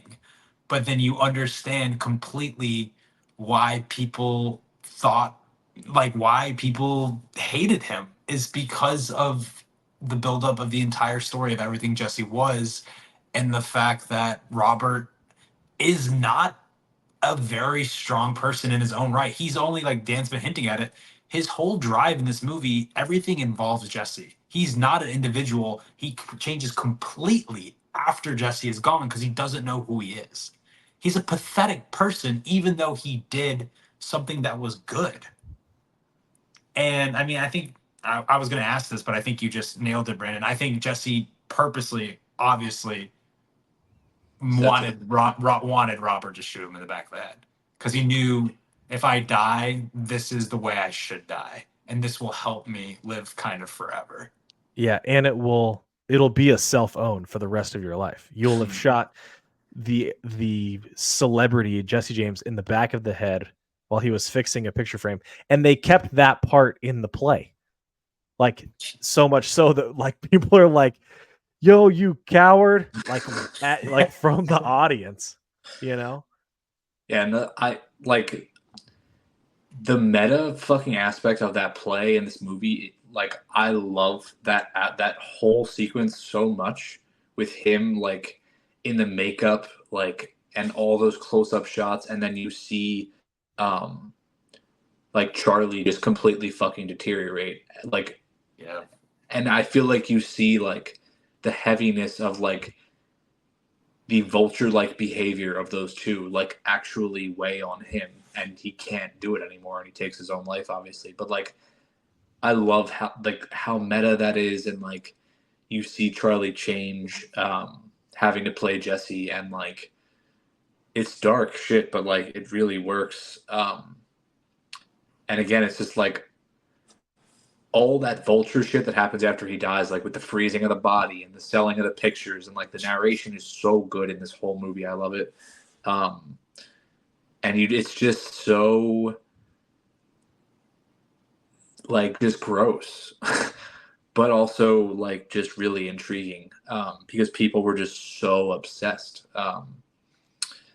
And again, we would be the same thing with Bonnie and Clyde, and many other people. And we see the same thing now with, serial killers. People study them. People, it's not worship per se, but people listen to hours of content and absorb it about them and want to understand them. And like, I think a lot of times these people are just better off in anonymity. Like, I don't want to know their name. I don't want to know anything about them.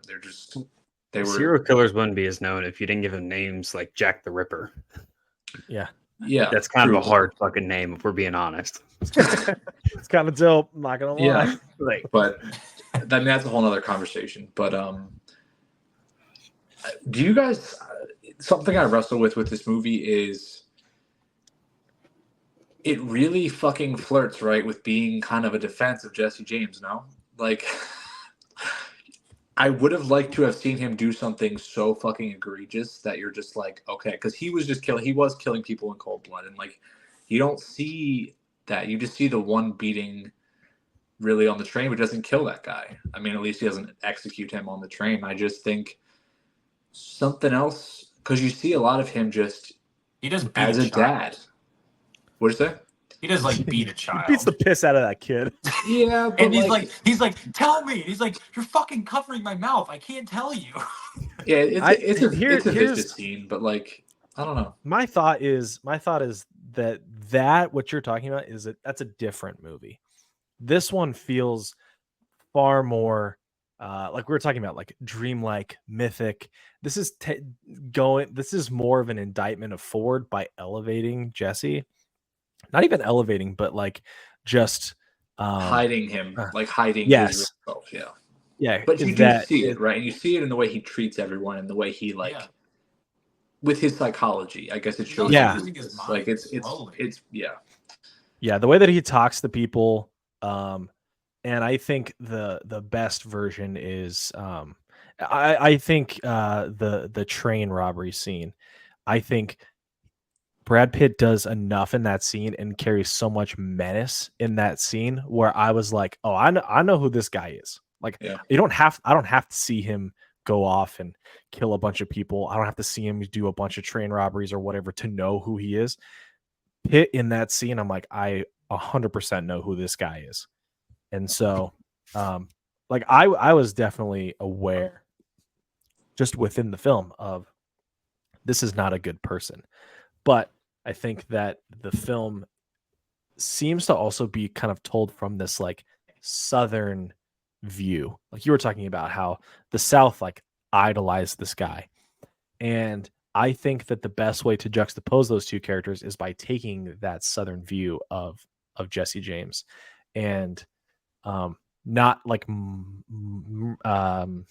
muddying the waters around his characterization, like letting him do what he does, and then we don't really see him a whole lot. Like you said, they're just kind of jerking off. They're just not doing anything. And that one scene kind of carries a lot of weight throughout the film, and it's more about, this little pussy boy Robert Ford and what he's going to do the rest of the movie. When you talk about that Southern perspective, I mean, Dan mentioned it a little bit earlier. I love it, kind of adds to that the dreamlike feeling with Deacons and the score, but then just having a narrator kind of throughout the entire story not only adds to the way he's talking, not only adds to that atmospheric feeling, but also it's like this is a story that is being told in the South of this legend who doesn't blink, or he has a condition. And I don't know, they're talking about basically all the cool things about him at the very beginning and who this man really is. And then you watch this entire story and none of that fits what the narrator just told you. Mm-hmm. That condition actually made him blink more. Oh, right. More Made often. him blink more. My bad. Yeah. But yeah, another scene I just wanted to quickly touch on was, I think it's it's really early on with Bob, not when they meet, but when he's sitting in the grass with the vipers, with the snakes, and he's just fucking playing with them. Like that shot, I love that shot so much. And it's the whole movie. Yeah, and just messing with him. Yeah. The concept of like his paranoia, and he's sitting there with snakes in the grass, and fucking Amazing Grace is playing, like kind of foreshadowing like his death in the background. Like, it's just like, I just really like that. But you see like his paranoia there as well. And it's kind of like the dude is very paranoid, but he's also right so much. Like it's a funny kind of balance. It's also interesting that he's playing with two snakes and he cuts their head off with one knife stroke, just like his death basically led to the death of both Ford brothers. That Charlie kills himself and Ford gets killed as a result. So like he ends up killing two snakes with one stroke, even though he's the one who gets the first stroke. Pretty deep. I like that. That was good. Yeah, and also kind of makes you think about, I think it was Jim Cummins and Dick Little that were the ones that had the plot to turn him in. So when you think about Two Snakes, kind of works in that light too. And then also the scene where he goes to Ed, just out in the middle of nowhere, like hiding in his fucking shack, and he's pissing himself the whole time. Good. And again, he's just sitting there like a cat, man. Like he's just waiting to just ride this guy out at night and just shoot him in the back of the head. And that scene is pretty brutal. I think it's pretty effective with Jesse, but that scene is really good. That's Garrett Dillahunt. And it's just so good. And like just the like light mockery of the guy, like as he's sitting there like making fun of his house, and like he's like, you need a woman. It's just it reminded me, there's another scene of another movie I watched recently, I couldn't even remember what it was, where it's like you're just waiting for him to shoot him in that room, and he doesn't do it, which just makes that guy break down even more. Like you can see just in that performance, like Dillahunt crushes that scene, and he just seems like a guy who's like if you're gonna shoot me, you know. There's one sequence that I've always been, I don't know, I know why it's there. It's to tell us certain, I don't know, plot details about some of the characters and why they are where they are, and why these two, it's Dick and Wood, why they're adversaries. And you have to show that scene where they go to Kentucky together and Dick gets with Wood's dad's wife. It's funny. It's so funny. Yeah, I don't know. I felt like that just felt like a different movie. I don't know. I was like, why are we here? What is going on? And then that does contribute to a lot of detail and plot points in the future. But I was just like, that's the one scene of this movie where I was like, okay. I mean, that's why he comes back and tries to kill him. Like Exactly. that's It's very important, but I don't know. I just felt like I wanted to see Jesse James or Robert Ford, not Dick with his wood out. Yeah, it kind of feels like a side quest episode of the Yeah. movie. Um, that when I was watching, I was like, okay, this feels like a departure. Like I wonder where this is gonna go. But then when you realize, like Dan was saying, that this whole little side quest results in Wood's death, which starts Everything. Yeah. really spinning Jesse's wheels and them because so much of his paranoia about them is not about them wanting to get him, it's them hiding Wood's death. That's why they're all telling lies and sneaking behind his back, is because they don't want him to know that Wood got shot by Bob. But yeah. I think that Jesse is paranoid because he's like, these guys aren't telling me something, and I know that people are trying to turn me in, and I know that there's snakes in the grass. I don't know. These guys are keeping something from me and I can't trust them. But it's not that they were going to turn him in initially. It's because they were trying to keep this Wood death under wraps. I think it's brilliant. I mean, it's true life, but like it's good stuff. Also, something about that scene to me is so fucking funny. Like, it just gets me. Like, I think it's kind of a nice, like, it's a very dark movie, but it's Like kind a of like very a light break. moment. Because Paul Schneider is so fucking weird in this movie. Like, he's just a straight up, like, down bad weirdo. Like, and it's so funny the way he plays it. Wasn't he like trying to like flirt with that like girl too, like on the swing? Yes, He's he's like, like complete nut, like absolutely gross, just like weird dude. But I'm assuming that's how he was in real life. So, but yeah, and Sam Rockwell, like, he's just one of the best. What do you think it's like getting down in a pitch black outhouse? You know, just smells like dookie. You can't see anything. That's what I always think about movies like this. It's like these people probably didn't shower that much, and it's a lot of grime, especially in an outhouse. There's probably a lot of, I don't want to use this word, but no, I'm not going to use that word. A lot of fluids everywhere. I use fluids, but I was gonna say discharge, but I feel like that's a word. Oh, there you go. That's not a good word. I prefer fluid, to be honest. We use that in the hospital a lot. There you go. But my last question: do you guys know who narrated this? Yeah. Something Ross. He's the editor for the film. Okay. I think. Yeah, that's I know a genuine question. we've been going on for a bit here, so I know we probably want to move on. But do you guys have any closing thoughts? I know I talked a lot. I'm sorry. I just this straight up is my favorite movie. So Yeah. tell us. My last thought is this is one of the rare, very rare, first time watch and 5-star movies for me. I freaking loved it. Love Jeez, that. next time you have Brandon on, I gotta step up my game. Well, to be fair, I did the good, bad, and the ugly, but Brandon's watched that before, so I gotta step up my game. I don't know. I have it at a 4 right now. I think it was. I want to say it was Dan. I could be wrong. Made a video on TikTok months ago, and it was like, "What's a movie that you feel like you were just too dumb to understand, and you need to understand more?" That's how this movie made me feel. It Like I helps feel to like watch I it need to more. read. There's a lot. Yeah. Yeah, like I feel like I need to read up on Jesse James a little, come back and rewatch this because I do want to rewatch this film, and then I might bump it up, knowing more or just picking up on more. Like what Brandon said, which is made me think of this, like the dreamlike stuff, is that the time passes pretty fast in this movie. Like right after Dick and Wood and the whole thing with his mother or his It's mother-in-law. also just not or that much whatever. time. So it's a brief. Right after that, Dick is like, you don't see the consequences. Like you don't see the falling out between the two. You're told that, and all of a sudden you just see Dick come back to the Ford's home, and he's like the super long beard. Or no, Wood comes back as a super long beard. I'm like, oh shit, all this stuff just happened. Now they're against each other. Dick's hiding out here. Wood just got here. So I feel like I guess I don't know how long it takes to travel from Kentucky to Missouri, Kansas City. So, but that's where I was just like, there's a big chunk of time that just passed right then. And it was only 2-3 minutes of screen time, maybe. Yeah. That's what I thought of, but yeah, it's a great like kind of like chew on movie. Like I would say most of the things that I talked about are not things that I thought about while watching this.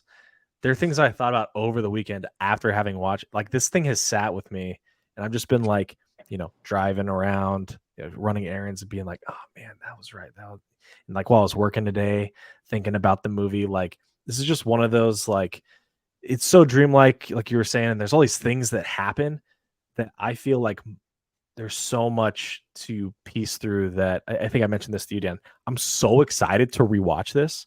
Yeah. With like, okay, I already know what happens. Now it's like I get to watch for the details, like the small things that I missed. And Casey Affleck's performance is full of small details.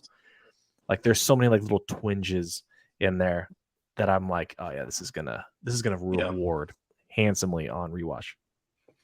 Yeah, and I love that stuff. Like I love like the little stuff around like human interaction, like the way people say things and like facial, like all that stuff is like stuff I just enjoy. So like this movie just is it for me. But it's also, and I think I said this to you, Brandon. If you told me this is a 2.5-star movie to you, it's boring as fuck, I'm not gonna sit here and argue with you. Like if this is boring to you, it's gonna bore you to death. Like I totally get it. It's not for everyone, understandable, but I love it a lot. It was originally supposed to be like an hour and a half longer. Sign me up. Yeah. So Andrew Dominic, like he originally shot it and he wanted it to feel like a Terrence Malick movie. And that was what he was going for. And then the studio was like, okay, dude, like you got to cut this down. Then he cut it down to 2.5 hours. And then Ridley Scott was like, let's take your cut. And then I'm going to make a cut. So Ridley Scott made a cut that was like a little bit more of the Malick stuff back in there. And then they test screened both of them. And neither of them performed extraordinarily well. But this one performed better. And Ridley was like, damn, okay, go ahead. Damn, that's crazy. Yeah.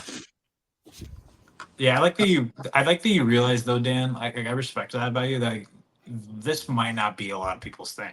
Like I can see the good, bad, and the ugly, even though we feel so passionate about it, not being a lot of people's thing. It's just this movie feels very similar to the good, bad, and the ugly. I mean, they're both super long, but there's so much that happens in the story, so many little details that I feel like every little part is so important, but you might not catch it on every watch, kind of a thing. Can I say one more thing really quick? This is, I think, the least Western movie we're talking about. Like, this isn't really a West. This is about people. Like, this could be set in fucking 2050 in outer space. Like, this could be set anywhere. It's just like, it's more so about the people, and like, the setting is beautiful, and like it works nicely for the story. But like, this isn't about being a Western. This is all about the people and the script and the dynamics, and like it just happens to be a Western. Like, so it's interesting in that way. Part of it with like the dialogue and everything else did kind of feel like a broader Hateful Eight to me. Well, it's that I think what you're thinking about is like this could be like a stage play. Like this could be a theater production, which is what the Hateful Eight is. Like, and again, we it's kind of meta. You see that at the end, but that's kind of how it feels. It's really, really character based, and like those are the stories I tend to love and movies I tend to love. I like characters. So, how do you like the character of Rango? Rango's fucking awesome, man. Rango's so good. Like, so Brandon, just to give you a little backstory too, because Stone's usually doing these intros. But I sent a message in the group chat this week for Goodwill Podcasting. I was like, guys, when are we going to admit that Rango is a great movie? And they're both like, no, we're on board with that. Yeah, like me and Dan have praised Rango before. Like we love Rango. Yeah, I mean, was this your choice, Stone? No, this was Connor's. I said this as like kind of a joke, and then you guys were like, no, let's run it. And I was like, I'm cool with it. I was trying to think because I know Gore Verbinski directed this, and I was like, what movie was it that put him in director's jail? And I forgot. I believe it was The Lone Ranger that really did it in for him. Yeah, because he did do the Cure for Wellness. Yeah. He did do the Cure for Wellness though, but I really hope that he makes a new movie soon. I think he does have something on the horizon, but this movie just looks so good. It's so weird because this is obviously 3D animated, and I mean, like Spider-Verse and Puss in Boots: The Last Wish, all this stuff is doing this interesting stuff with 2D and 3D, and everyone's like, this is like the new thing. But this is like the characters. I've never seen characters look like this. Like they look dirty and They look grimy, disgusting. but it's perfect at the same time that there's really nothing, there's no animated film out there that has this, I don't know, palpable texture to it. And it so fits for a Western too. And every single character that you see in this town is so unique. And I love that I know they did not motion capture work, but they acted out all the scenes with everyone in the They towns called and it stuff like that. emotion. They called it emotion capture. There you go.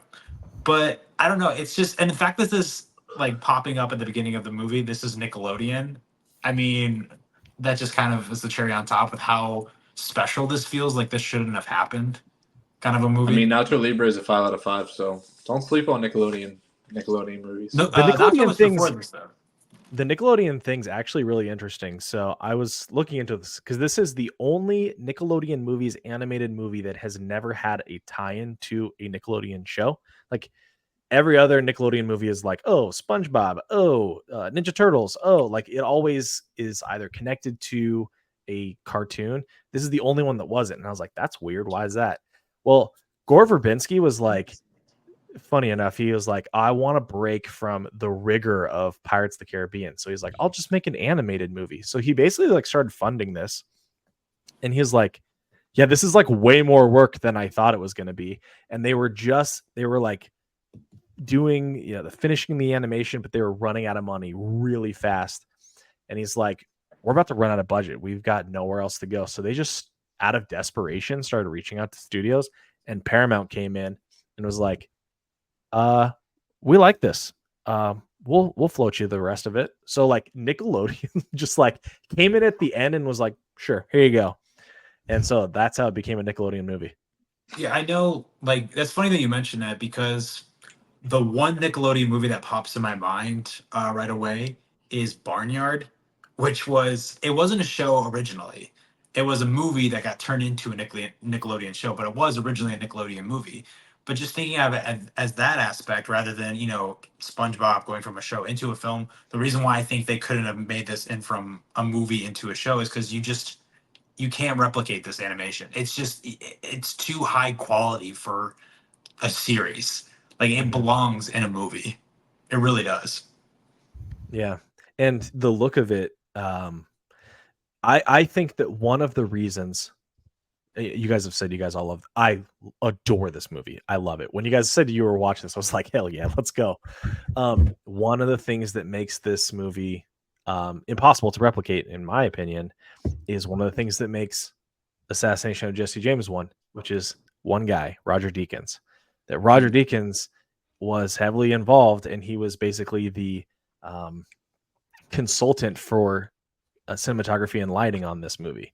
And when you watch the scenes, like when they're in the dirt saloon, the way that like the light is filtering through the walls and the dust, like you can't put that on. Like Nickelodeon's not going to throw that on TV. Like this is going to look flat and boring and ugly compared to what we get here, which is this rich, detailed world filled with disgusting creatures who we're supposed to care about. They are, you mentioned this stuff, they're freaking hideous. They've got like their eyes have got like freaking like red rings around them, and they're like molting and sweaty and gross. That mole, dude, the old mole man is hideous with this like saggy nose and stuff. It's great. Some of my favorite characters ever. I like that owl with like I think it's an owl, but he's got such a skinny head and his feathers are just like slicked back kind of thing. And then you have the chicken with like the arrow through his head. I think it's a really interesting test, right? Because it's like it's testing the audience's ability to care about characters that are not conventionally like warm and fuzzy, right? Like, and I think there's a pretty good message there for life. Like, not everyone is people, regardless of what shape and size and whatever they come in, whether they are someone that you understand or whatever. Like, everyone is deserving of like fucking water, and everyone is deserving of like kindness and like it's just like it's an interesting test for a movie to make, especially an animated movie, right? You can go the classic route of just making everyone cute and cuddly and pull at the heartstrings, but like what if they're all fucking hideous nightmares with weird voices and like but they're still decent. Like and they're still, characters you want to save. It's an interesting, really fucking interesting movie that like this is I'd say the movie with the second most depth of what we're talking about today. And like it has so much depth and like for no reason. Like every time I watch this, I'm just like, why is this incredible like existential like journey with like a lot of philosophy in it and like meaning? It's just like has no business being what it is. I really love it a lot, I think. One of the things I really like about it too is like it feels like you get some guys just sat down in the room and they're like, we love westerns. Yes. How do we make a modern one? Because like you can't really make a western that takes place in 2024. I think this came out in like 2011. So instead, they made it animated, and it really works in this movie. Yeah, and you And can it's tell got like the meta aspect where it's like, what if there was an actor who was in a western, and let's make that movie. yeah. And yeah, it has this kind of like, what if we plopped a modern day guy who's an actor into a western town and just saw what happened. And I love how you talked about like the depth of this movie.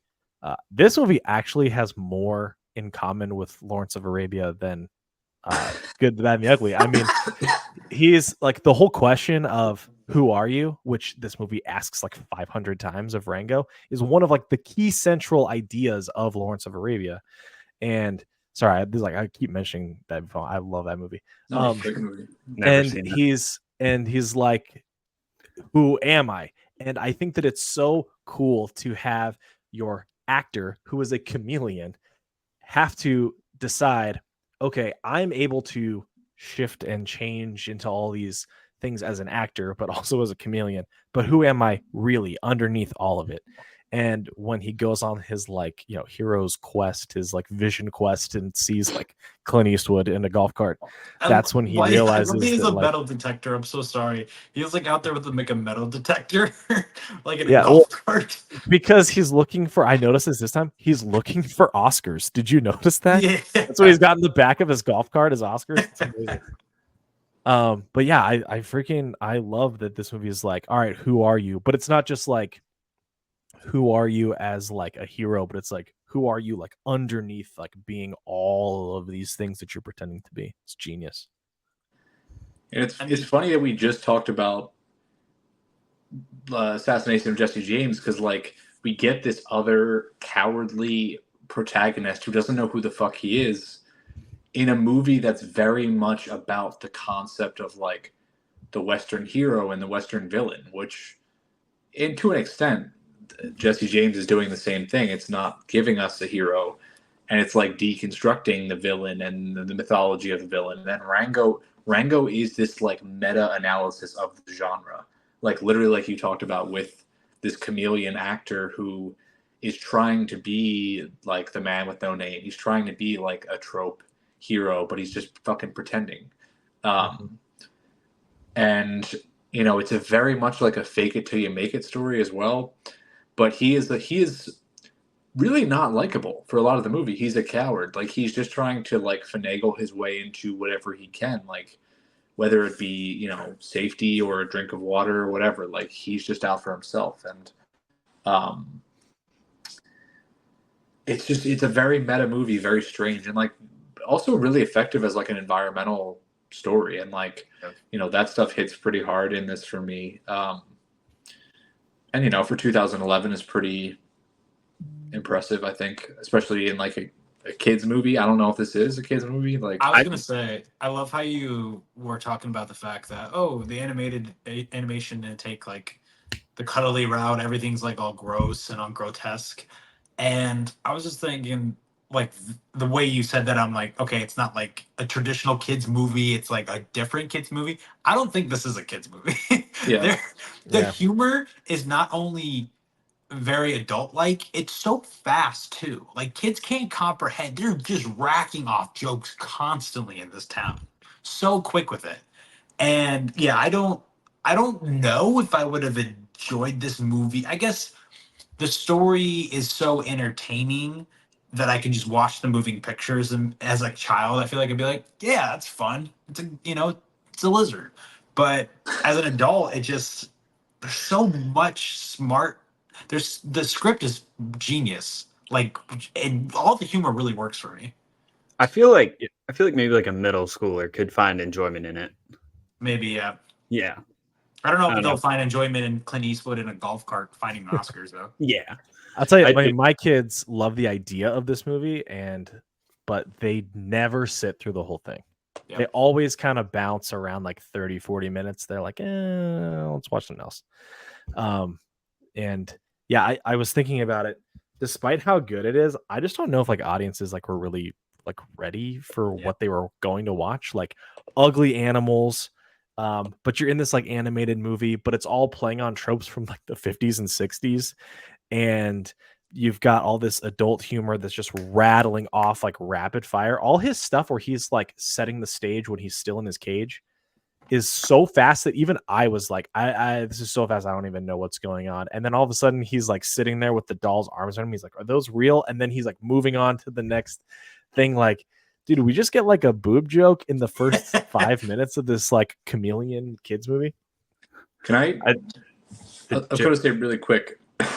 First of all, you said, Brandon, that this is Deakins, not only Deakins, but Hans Zimmer too.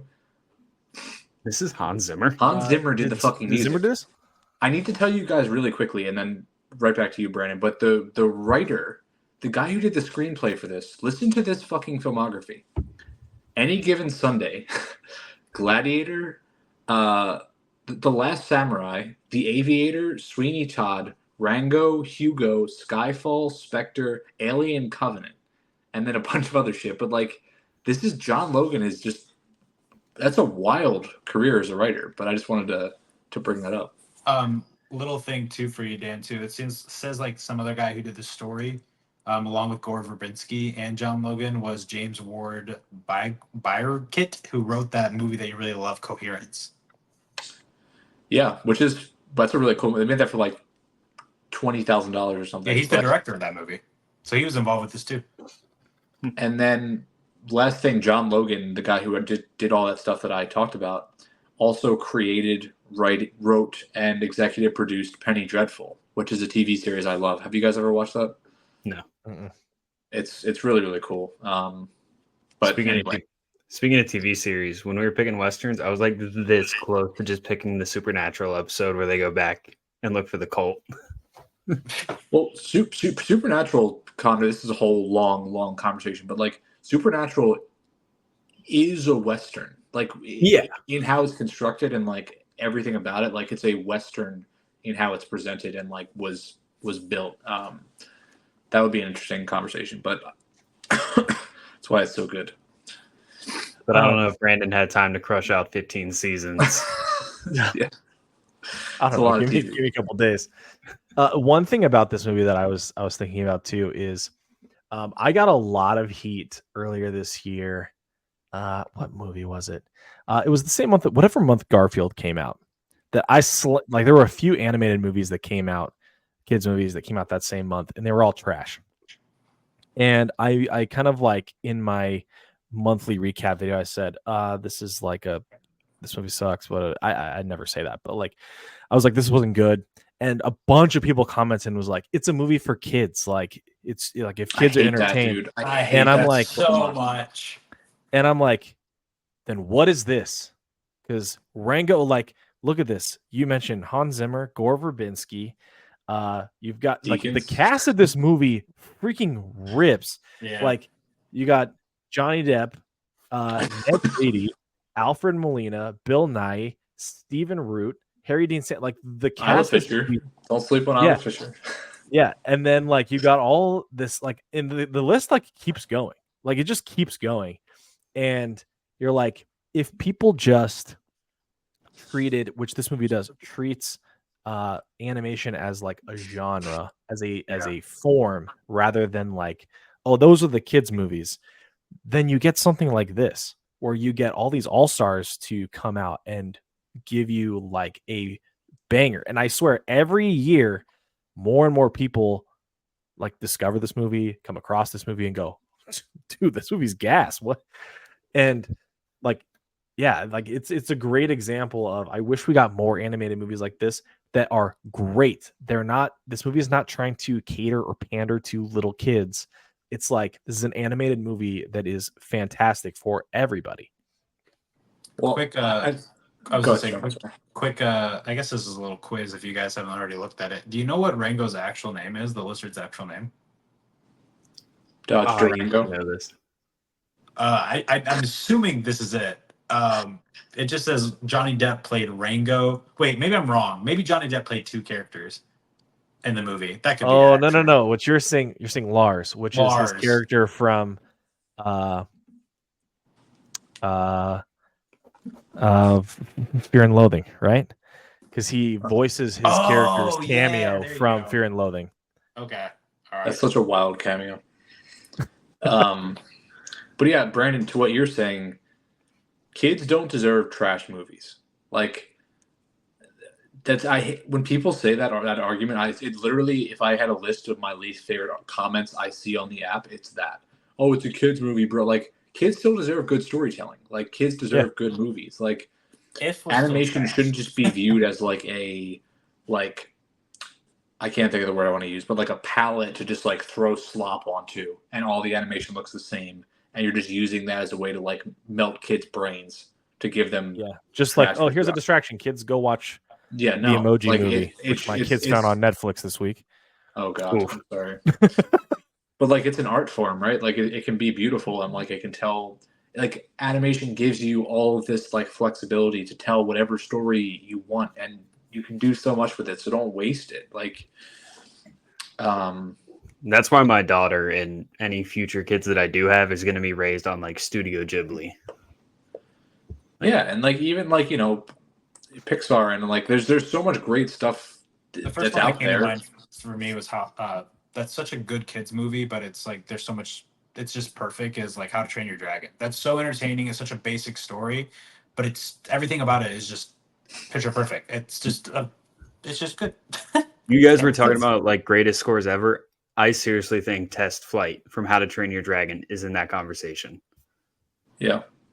Yeah, and like kids deserve good music and good cinematography, like all that shit. Like, because, and also I think it's nice when, you know, a movie like Rango or whatever. I think it's awesome when you have a kids movie you can show your kid, and like you said, Stone, it's like they might just be like, oh, it's, you know, it's visually appealing, like it's holding their attention. But as they get older, they go back and rewatch, and oh, I'm 10 and I watched it and I got this. So I'm 12 and I watched it and I got this. I'm 15, I'm 20. You know, like you can still go back and like, this is a movie that's so appealing to adults and like can speak to anybody. And don't you want to like watch the movies with your kids? Like don't just like sit them in front of a movie and be like, watch this. Like my favorite animated film is The Iron Giant, and like the pure joy that I got watching that for the first time with my daughter, and now it's her favorite animated movie, and that I still love sitting and watching it as, you know, an adult, even though I saw it when it came out when I was a kid. It's like that movie's so good that it transcends like, oh, this is just a kid's movie. It's a great movie. So now that I'm an adult, I still want to sit down and watch it. Like that's so much better than like. That's how I feel about Brother Bear. Brother Bear is like the most underappreciated movie of all time. Animated movie. It is good.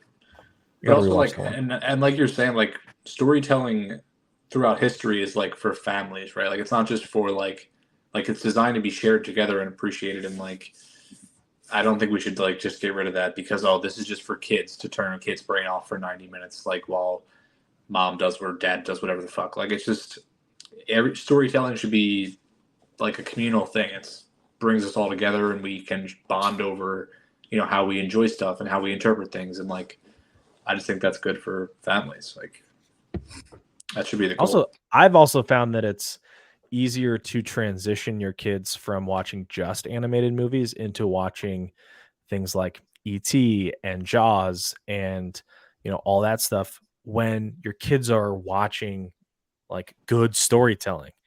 Like my daughter's favorite movie is Jaws, and she's 6 because she That's has awesome. like and like because I put a lot of work into like raising my daughter to watch like good animated movies like The Iron Giant and Titan AE and Anastasia and The Great Mouse Detective. Like I didn't just like throw slop in front of my kids, So so when it was a lot easier to say like, all right, now we're gonna watch a movie that's a little bit different. It's not gonna look the same, but she's able to connect with story and connect with all those things. So That's great. With you guys. I can't remember if I told you this, Connor and Dan, but just talking about the fact that Hans Zimmer's attached to this.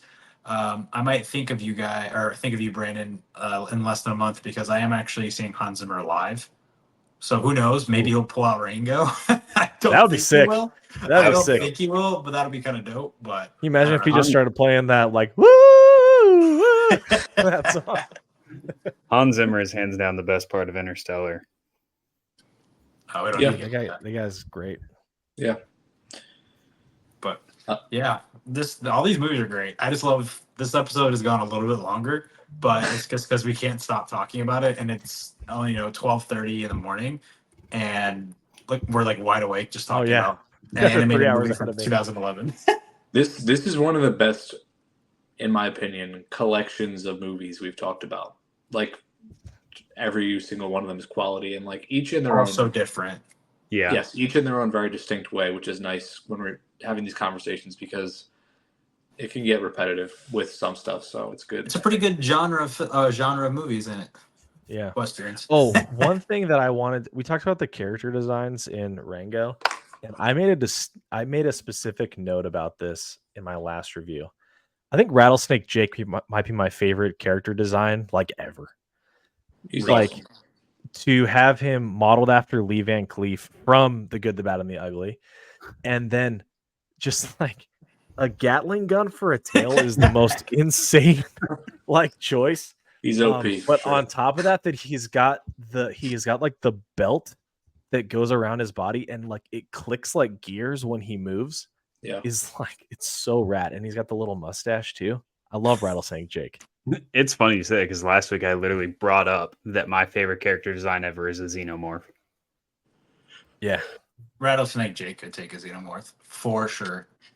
Honestly, yeah, he's tearing through. I don't know how big he is, but might be a problem. But I don't know. He'd look at xenomorph and say, "You ain't got the guts." Also, something I love about him is like he feels like this like entity that like even the villains are scared to bring into the story. They're like he's like a break glass in case of emergency because he just comes in and it's just like he does what he wants. Like he tells them to fuck off when they try to tell him what to do. He's just like, no, you brought me here. Like this is what you get. Like he's so menacing and like it's a really really cool design, a good voice acting performance. I have to talk like this movie is Mad Max Fury Road. They're the same movie. Go watch them back to back. Oh, like it's what the same. Not even like literally. There's layer after layer of just like it's the same movie. It's really really funny. It's worth watching them back to back at some point. It's also funny how much this movie borrows from like obviously it borrows from a bunch of westerns, but it borrows a lot from Chinatown. Yeah. Like down to literally like the character design for the mayor is like straight up John Huston's guy from Chinatown, and like the whole water thing all from Chinatown. I mean obviously Roman Polanski, piece of shit, but yeah, I love Chinatown. Good movie. Oh, so is Casey Affleck, and we talked about him today. Yeah, the thing about Casey Affleck is a fucking walk in the park compared to. Yeah, the thing about Casey Affleck is he, like very similar to his performance at Oppenheimer is how I felt about him in Robert Ford in some scenes where there's this just like feeling of this dude's a freaking spider. You know, Yeah. like he just feels like this like snake that is like ready to just snap whenever. And it's only kind of like towards the end, like right as he's kind of getting down to like feeling a little bit more confident until he gets his confidence taken away from him. But sorry, not to like jump right back to Robert Ford again. But Yeah. anyway, Yeah, I hope we get. I don't. Maybe Eddington is the next great Western movie that we'll get. I don't know. It doesn't seem like there's a whole lot on the horizon when it comes to the genre, but I mean, there's a lot in the past that we didn't even touch Yeah. on today. So in terms of pure Justice. Western, yeah, I think you're right. Asteroid City was a little bit of a Western, which I loved that movie, but I know a lot of I need people to didn't. revisit it for sure. I just need to see it. Really quick, the Spirit of the West, his voice was Timothy Oliphant. Did you guys watch Justified? I watched a little bit of it. Mm-mm. Okay. I thought it was. It's funny you mentioned that. I thought it was Keanu Reeves. I was listening and I was like, "That's not Clint Eastwood." I thought it was Keanu Reeves, but It's Timothy Oliphant like doing a Clint Eastwood impression, Okay. and Yeah. like his skin is the man with no name. Like that's obviously the outfit he's wearing, but it's a really cool impression. But Oliphant's awesome. I love him.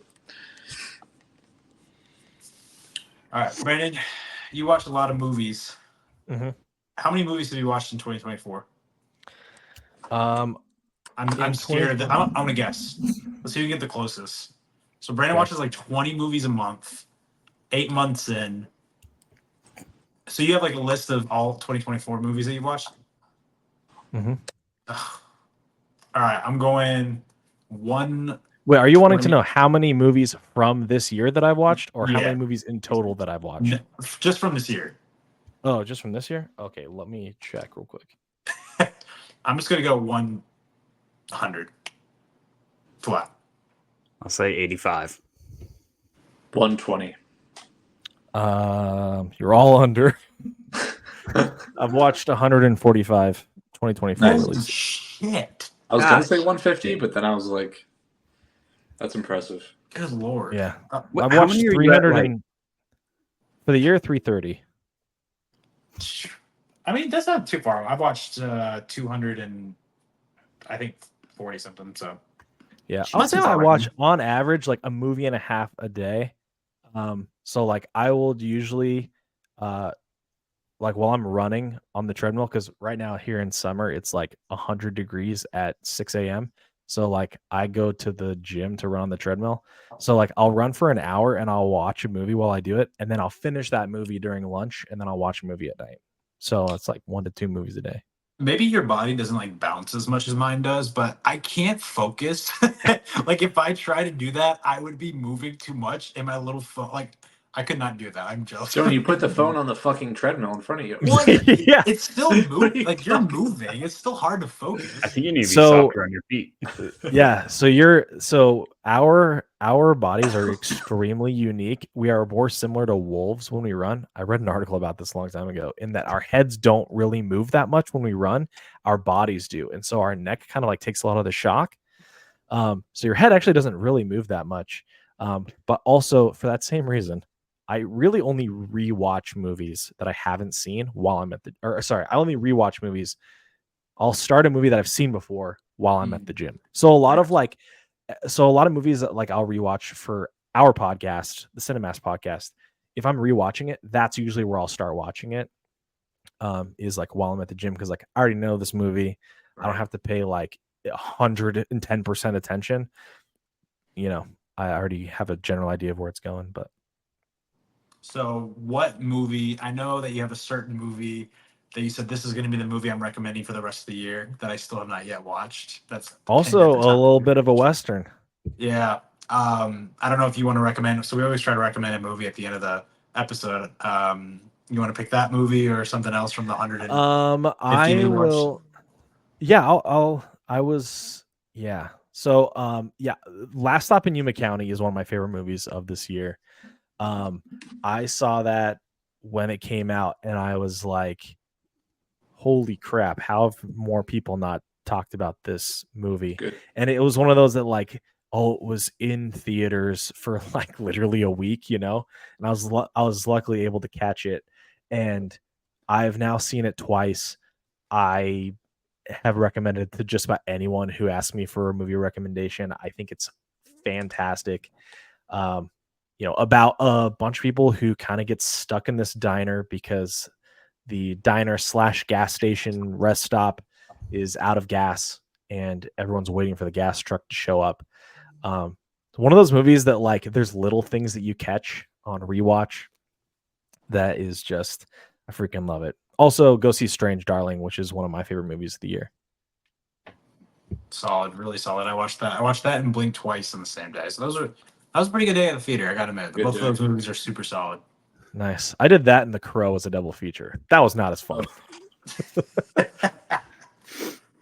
I would say, Connor, do you have one recommendation that you got queued up yet?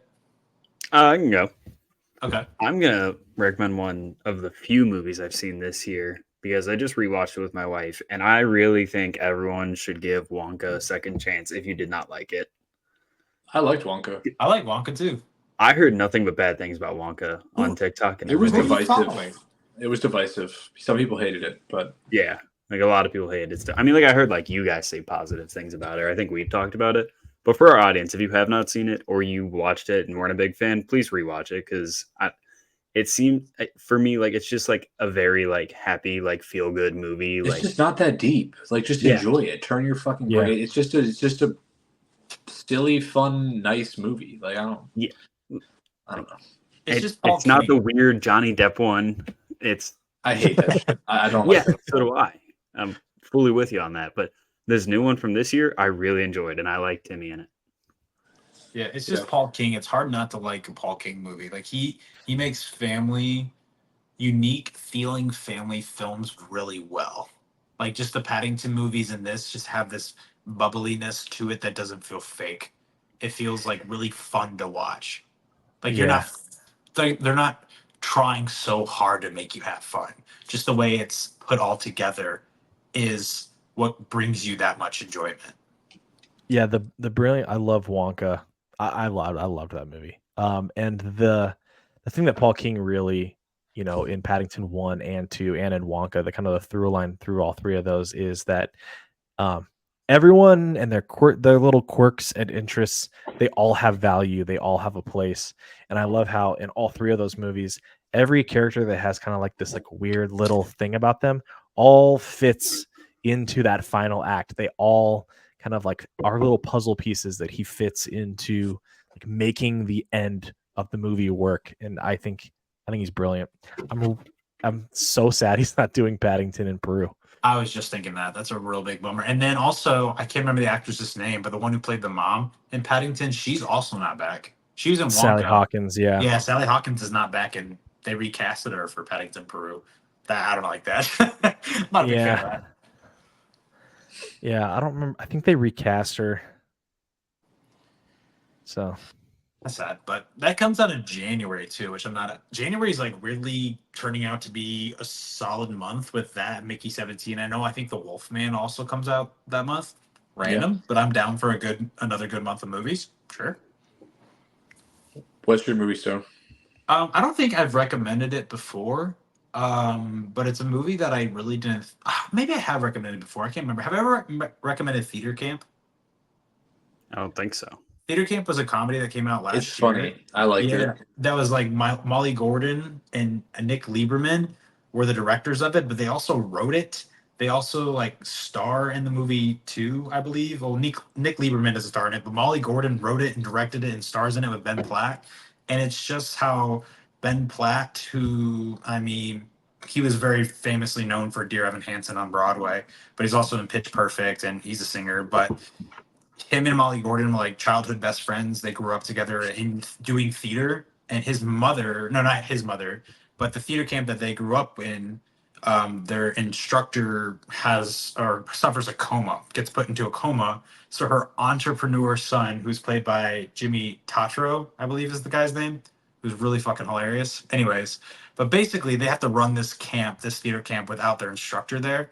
And it's one of those stories where the comedy really works for me, but it's all these kids and they kind of know they're weird. Like everyone who's behind this movie is in love with theater and everything about it, and they know that their exercises they do are very unique and kind of ridiculous, but at the same time, you know that they are so passionate about this, and you can really get that through their filmmaking. But anyways, it's one of those stories where similar to Sing Sing, which is very different movies, but it's like a culmination of you're seeing little bits and pieces of this production, and then you get I don't want to spoil Sing Sing, but you get to see the final product at the very end, and it's just very entertaining. And it really, I don't like comedies a whole lot. Dan knows that. Connor, you know that. I just if the humor doesn't work for me, then I think it's a failure. And that's just not an enjoyable movie for me. But for some reason, Theater Camp was just super solid. It's sitting right now at a 3.8, which I think is pretty good for a comedy, usually on Yeah. Letterboxd. Is Io Edebri in that too? Yep, I had a Deborah. Yep. Yeah, I freaking love her. Yeah. I need Theater Camp's been on my list. I have not seen that yet, so It's good. I'll check that out. It's fun. People And it's either short like too. I really think it's like only it like or 80 hate minutes. it. So, yeah. All right, Dan. Dan, what's your recommendation? Recommendation. This week I just talked to hadn't been thinking about it this whole time. But this week I just talked about The Nightingale. I really like Jennifer Kent. Have any of you guys seen that movie? It's on my list. It's probably the darkest movie I've watched this year, just in terms of like what it Dark deals ass with. movie, dude. Yeah, but like at the same time, Jennifer Kent is just a director I have like this ridiculous amount of respect for. Right, like she made The Babadook. Everyone wanted to make a sequel. She told everyone no. I already told my story. Could have made so much money. Didn't do it. Got so many other scripts, so many other offers for movies to make a lot of money. Turned them all down, and then turns around and makes this fucking movie that she knew was going to fail. Like, there's no way in hell this movie was going to make money. She's Australian. This is basically talking about early 19th century history of Australia, focusing in on Tasmania and just what the British did. Basically, they used Australia as a place to dump their convicts. A lot of those criminals were really like petty criminals, but they basically kind of used them as slave labor to build up Australia. And while they were doing that, they were also colonizing and pretty much perpetrating a genocide against the like Aborigines in Tasmania. So a lot of the convicts were Irish individuals, and the main character of the movie is an Irish woman.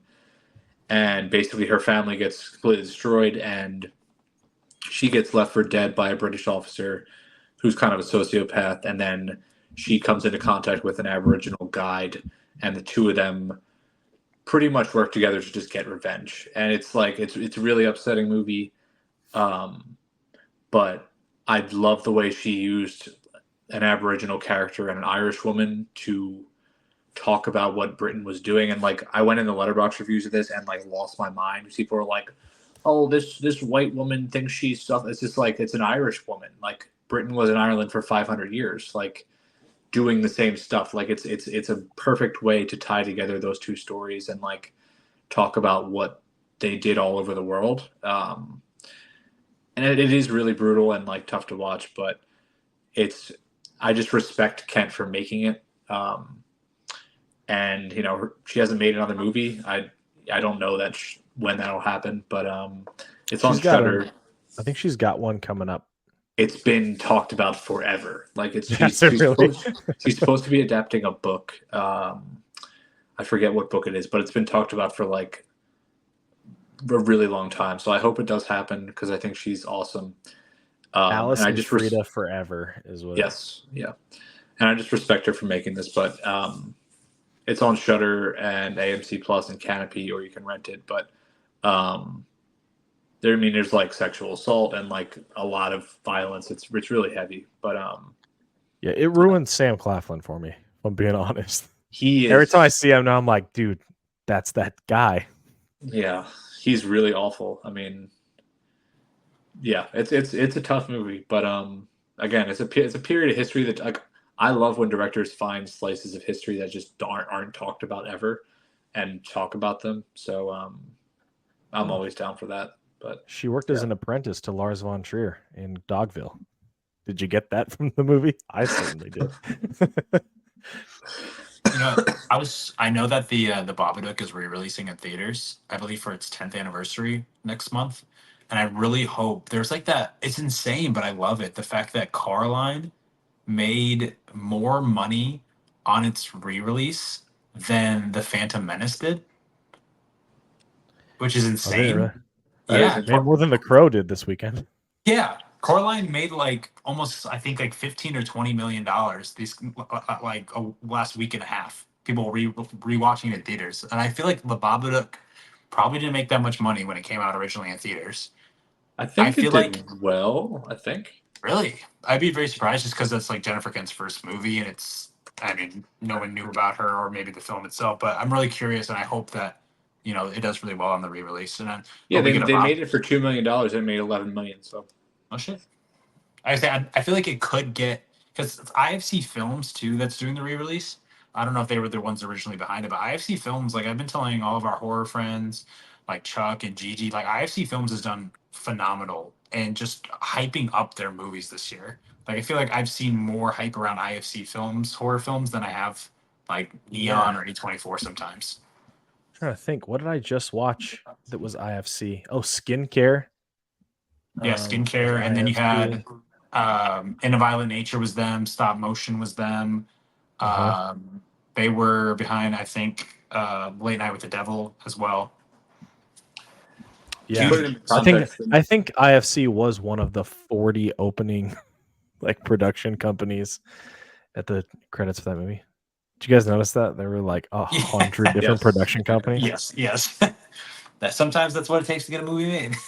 Yeah, But Brandon, thanks so much for being on with us tonight. I dude, really appreciate absolutely. it.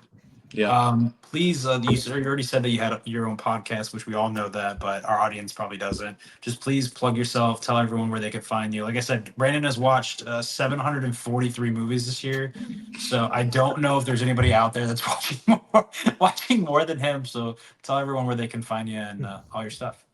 Yeah, so couple things. Yeah, I follow me on TikTok, Instagram, Brandontoksmovies.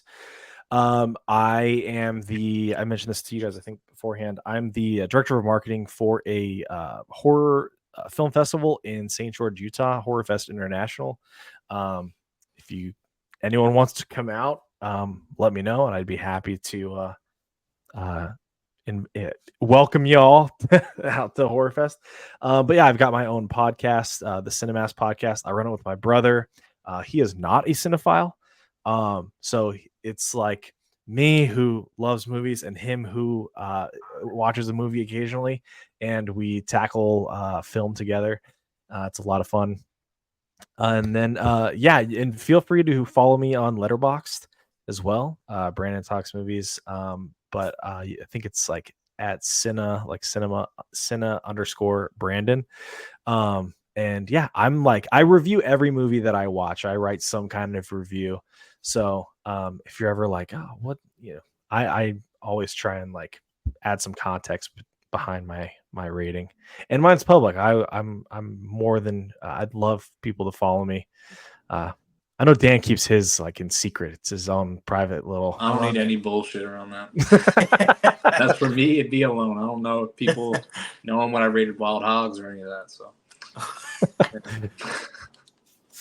So yeah. Sometimes I get lazy with those letterbox reviews. Those I'm like, I don't want to write anything. I'll just put like a 4 out of 5, and that'll be it.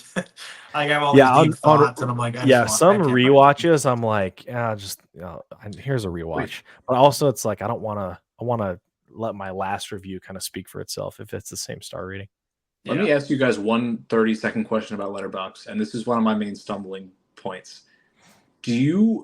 I think sometimes when I see shit on Letterboxd, some stuff is just performative. I think people rate movies how they want to be perceived, like of rating that movie, and I think so much of it is not genuine, and that's just me being blunt, and that's not I don't normally give the blunt answer as to why I think Letterboxd is so performative.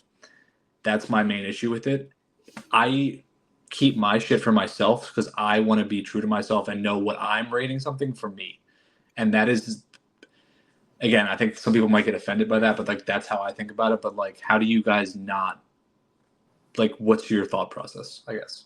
I think you hit the nail on the head. Mhm. I don't know. I It's just like fuck I around. literally just don't care. Yeah, that's kind of What how I other am. people I kind of think. just look at. I only look at what my like. Obviously, my friends. I mean, one thing I know Brandon does this a lot, or talks about what Letterboxd can improve on. And I can't remember if you talked Yeah. about this, but you probably have. Is that I wish you could pin or favorite certain. If you have a lot of friends, sometimes you could miss certain friends and like what they watch because it's just what everyone's watched recently that pops Mhm. up first. So like the only person that I really care about like consistently what they've watched is always my brother because that's kind of how we connect. I see what he watched and then I see what like I watch and or he sees what I watch and we talk about it on the phone. But it's kind of like everything when it comes to movies. There's a lot of performative stuff when it comes to TikTok, when it comes to Letterbox, and just in life in general. And it's just not giving a fuck. I just don't care. And people can just be fake all the time. But Rango's a 4 out of 5. That's the truth. And everything that I do on my Letterbox, it's perfect. So Mm. Yeah, I think If you what look at my I've found- letterbox chart, it looks very swayed to like I rate things high, but I also just don't watch a lot of bad movies. I'm the same way. I'm the exact same way. Yeah, I think that's most people that I've talked to. They're like, it's like most people tend to prefer to watch movies that fall in that like 4 to 5 range because they're like, oh, I'm gonna watch movies that like I know are good or that I know that I like.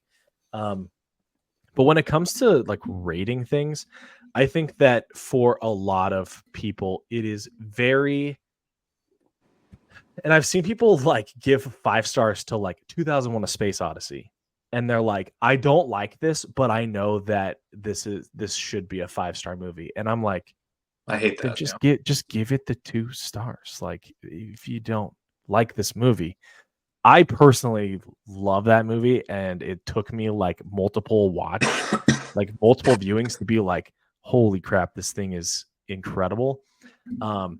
But like my first watch, I was like, this is like a 3 stars, maybe, and I just did, like that's what it is. And then, but yeah, it is very performative. I do find that like a lot of the young people are the performative ones, but that's neither here nor there. It's the same on TikTok. There's I'm only gonna, there's one guy. There's one. There's a couple guys, but there's one person that I saw right before we started recording. I was watching some TikToks that looked oddly similar to a animated movie's villain. That I was like, dude, so much of what you say is a lie. Like, I know that you're saying this to rage bait, which I hate that term, but it's so clearly true. Like, you're trying to get people mad at you. You're trying to when you're just like flat out saying like, this guy sucks, this guy's a hack. It's like, I know who you are. I was your guy. I was just like you when I was in my first year of film school, and everyone was like, Steven Spielberg's the most overrated director of all time. Right. I And mean, it's like, Why you're all can trying to you look tell me so why smart. that's a take that's like popular? People yeah. I don't. It's the same thing. It's the same thing as the performative. So there is a belief. So I stopped the film program. I left because of people like this. Where it was like, in order to, there is this like idea that popularity and like populism and blockbuster success means that something is like not that good. It's not as quality. And what people started to realize, I remember I was sitting and one of my TAs goes, someone was bad mouthing Spielberg, and one of my TAs goes, eventually you'll realize that you're wrong. And I've never hidden from the fact Steven Spielberg is my favorite director. And so like a bunch of these people, they just think that like popularity and blockbuster success, but once you realize that it's brilliant genius that said this perfection of direction could also just make a lot of money. Like, the brilliance of Spielberg is that he's one of the greatest directors of all time, but he's applying all these incredible techniques to Jurassic Park and a movie about aliens and Like he's an equal stroke able to do that in Schindler's List, and it's like, yeah, how do you not see the magnificence here?